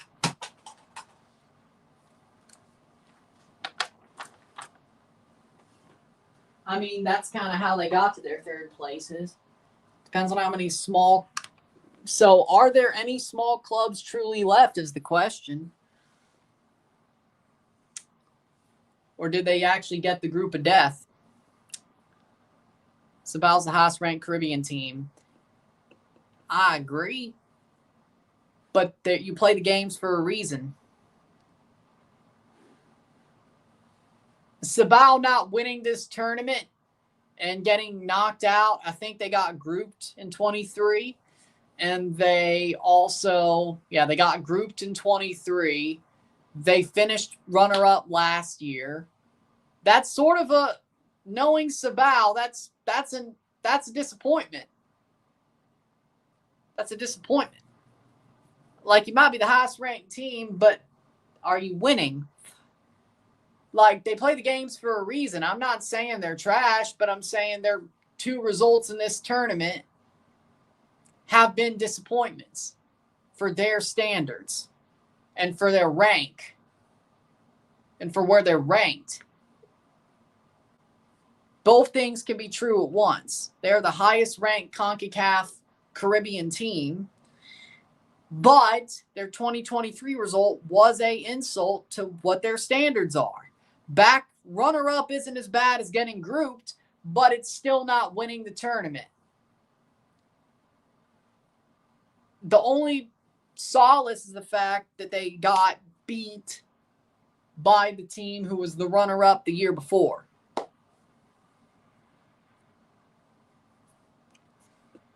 Yeah. So, yes, they have a very good home record. I'm not saying they don't. But again, both things can be true. And I'm not saying they're bad now. I'm just saying both things can be true. You can't put the cart before the horse. Yes, Sabal should win this year. With how they've performed so far through 2 games and their ranking and their home field advantage, they should win. They should win. And I don't exactly remember how I called it during the predictions last year for the knockout stage in the final, but don't exactly remember how, but not off the top of my head, but you can't put the cart before the horse. You can't. Like, Sabal should win. I think right now they are the favorite, but you can't put the cart before the horse. And rankings would agree. But again, if you look at this year where they finished, you can't put the cart before the horse. I don't think they're getting grouped this year. That's pretty, I'm pretty sure about that. But you play the games for a reason. 2-legged ties make it harder to screw up, but should they at least make the CONCACAF Champions Cup, Sabal? Yes. Whether that be 3rd place, 2nd place, or 1st place, it should be champions. But should they be in the final of this tournament? I say they are. They should be. But who says the final goes perfectly? I think if they do get upset, it's going to be the final. But again, they're kind of like Cavalier, how Cavalier last year had a revenge arc. But also, Cavalier in 2024 had a revenge arc, had a redemption arc. They lost the 23 championship to Robinhood. Cavalier was in that final. Robinhood was not in the tournament last year, and Cavalier wanted to redeem themselves. They did by beating Sabal in the final. So,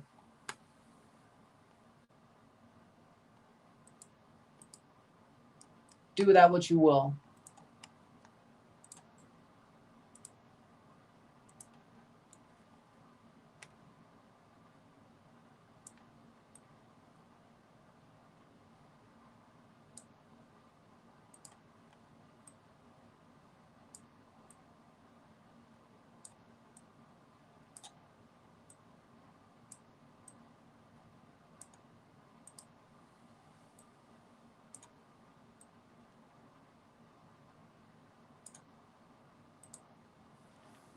'79th minute. I'm not disagreeing with you. I'm just saying.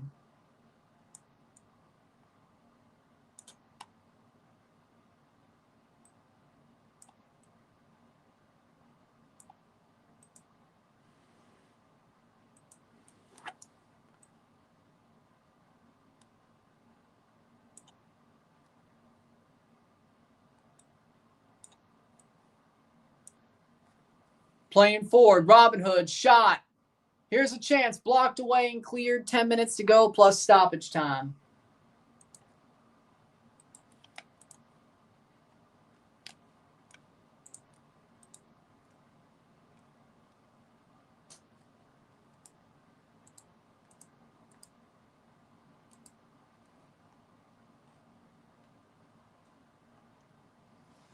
Ten minutes plus stoppage time to go.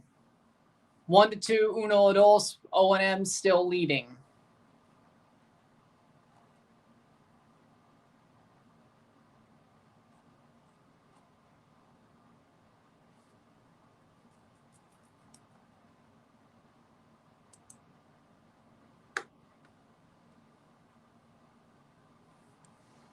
Oh. 10 minutes plus stoppage time. I will be live for it, yes. Juventus de Cais versus Cibao. The early game on Tuesday, I will be live for, yes.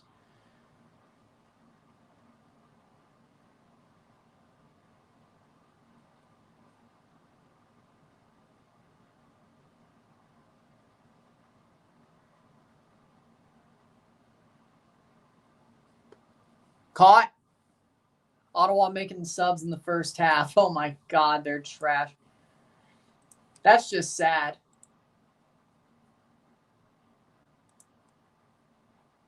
That is sad, honestly. So yeah, as of now, Mocha or O&M will be top of the group.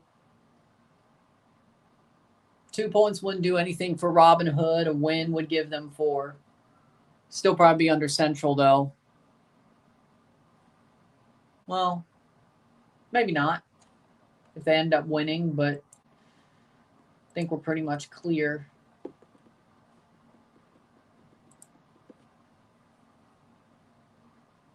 Well, there you go. Playing forward, 82nd minute.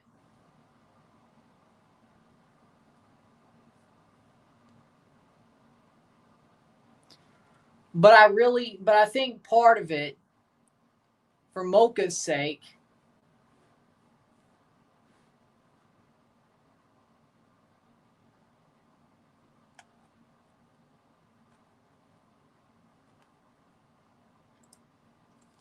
if I'm being real, I really believe that the Caribbean Cup has grown Caribbean football. If we're saying Mocha's only really good against the small teams, there's no small teams. There's not really any small Caribbean teams left. I think the Caribbean Cup has definitely upped the ante when it comes to Caribbean football. Really has. It's only taken 3 years. Also, having all these Nations League games with players that might play on these teams for their national teams, and they have more competitive games there, also probably helps as well. I think CONCACAF at the Central American and Caribbean levels, are getting closer to the, I'm not saying they're at the big 3, but they're getting closer to the big 3 or big 4. I never disagreed. Yeah. But I'm just saying. I do believe that the more games teams like this play, the better they are. And I think CONCACAF's doing a good job of giving those games out since about 2018 when it comes to Nations League and when that started. And they've gave a lot more opportunities, in my opinion.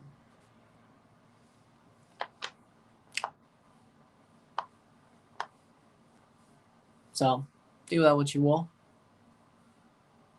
84th minute.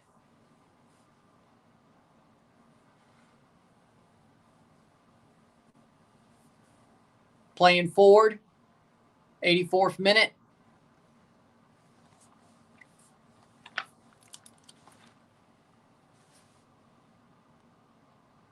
I think that might have been a self-caused handball.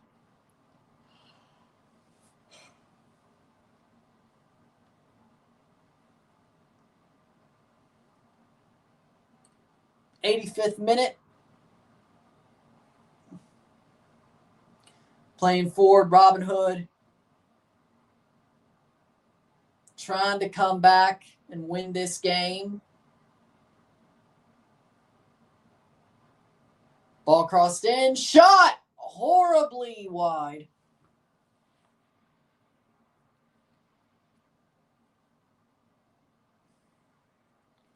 BKL has Dominican blood. Yes.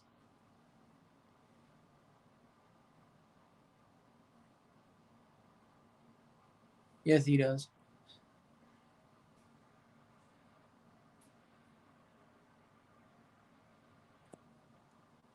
But he's not from there, but he has Dominican blood, so yeah. As he said.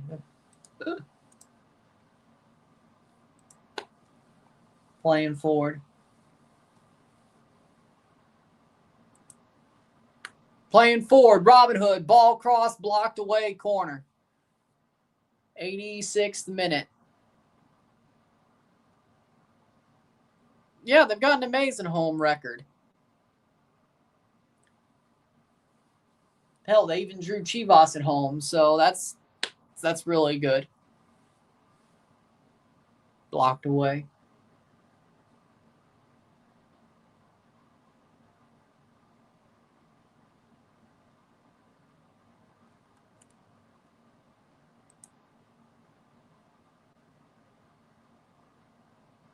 Goal kick, 86th minute.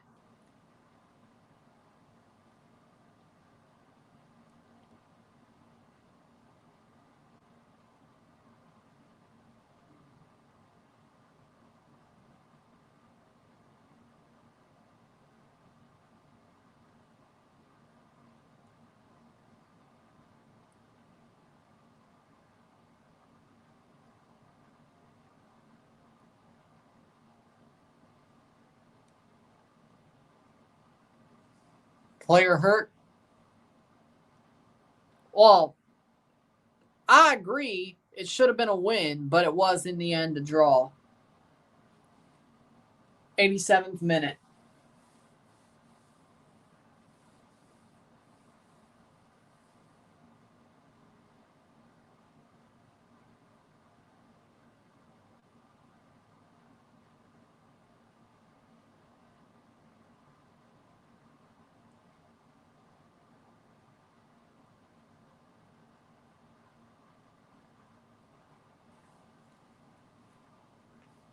'88th minute.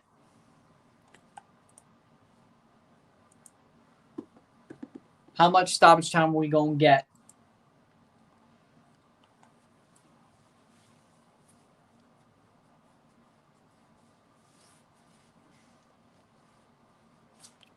Draw's still good, but it's been years since a Caribbean team went far in CONCACAF Champions Cup.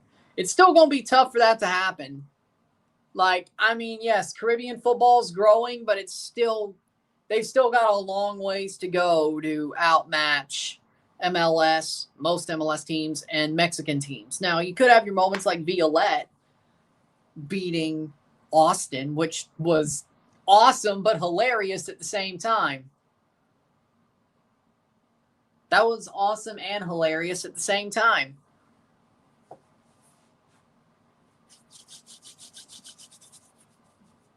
Violet versus Austin was awesome and hilarious at the same time. Ball crossed in, header.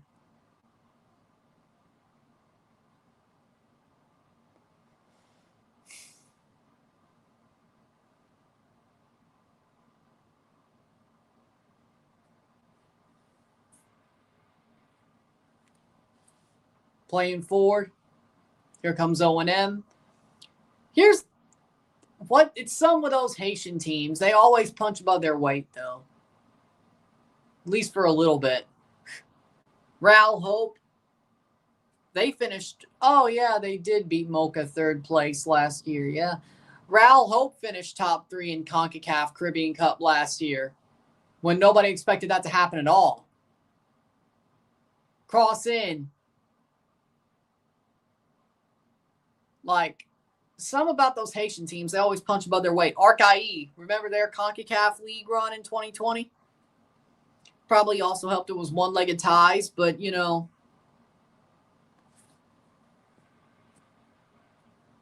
Well, yeah, but again, there's upsets, but deep is subjective.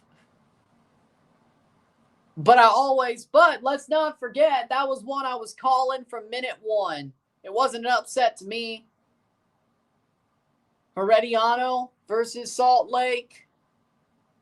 Remember, I was calling that one from like day 1. I was calling that one from day 1. 5 minutes of stoppage time. Let's not forget. I was calling that one from day 1. Let's not forget. But again, like, deep is subjective. Like, is it quarterfinals? Is it? I say quarterfinals is deep.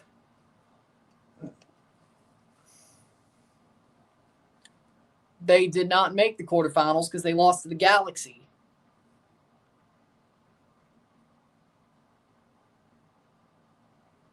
That being a Galaxy team they probably should have never lost to, but cross in. Saved. 4 minutes to go. When is Toronto going to be back in Champions Cup? As of now, I have no damn idea. when they call the Pirate, they'll probably be back, but it's a when.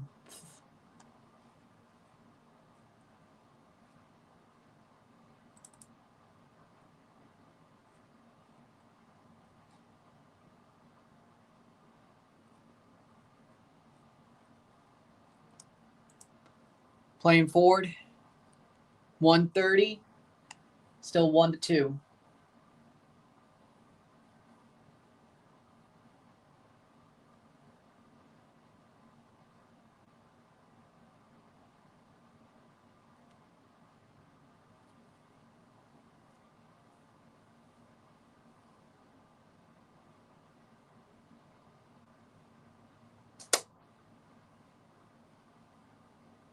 Two of 5. 2 minutes of 5, close to halfway through stoppage time. Yeah, no review tonight.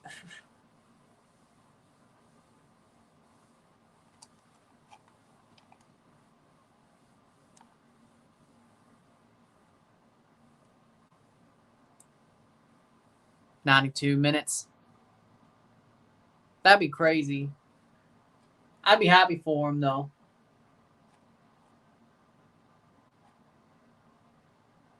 I'd love to see.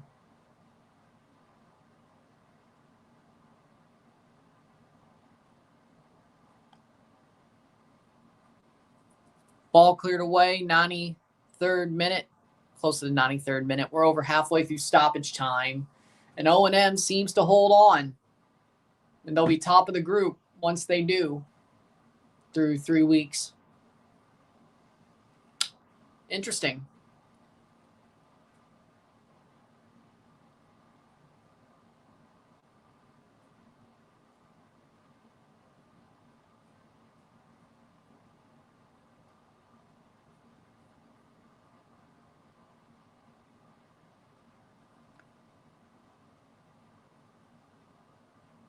Playing forward, O&M. This could be the dagger.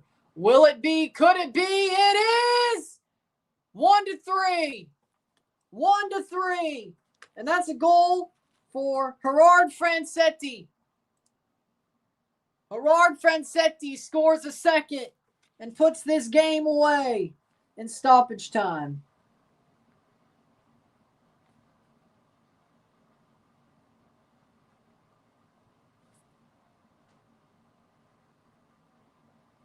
+3, 1-3, 1-3, and O&M will win this match.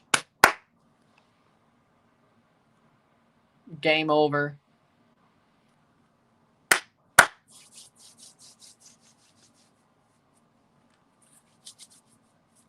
Chips keeper and scores. That'll do it.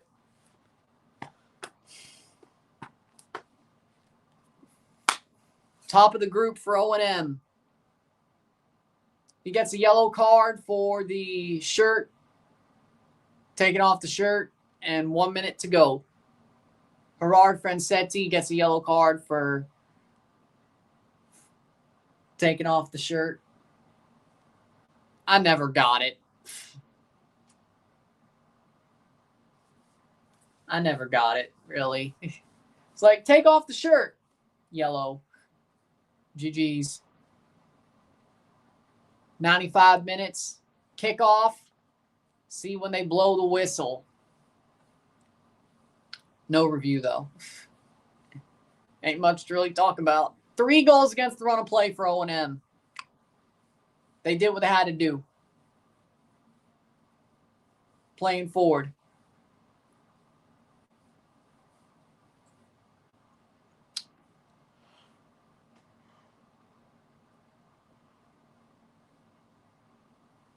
Well,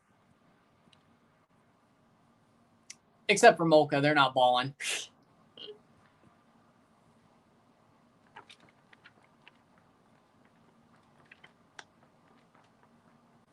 I just said I don't get why it's a thing. Bad news.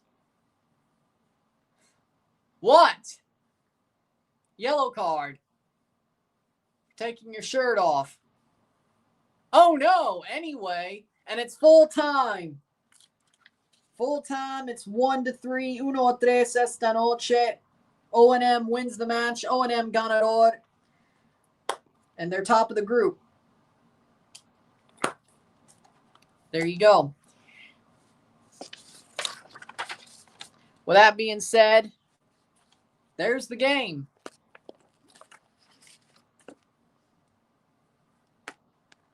With that being said, we will move on. No review tonight. I will be back tomorrow for the FIFA Intercontinental Cup predictions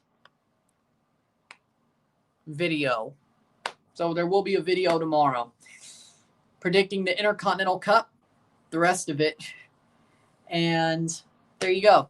So I'll see you tomorrow. If you like this stream, like it, share, subscribe. You know what it is. Tell your friends. Hit that like button. Hit that subscribe button. Hit that bell notification once subscribed. Send some chats on live streams. Comment on this video. Put this in playlist. Share with friends and family. All that great stuff. I will see you tomorrow for a prediction video. And we're done today. I'm Ron and I'm out. Peace. See ya.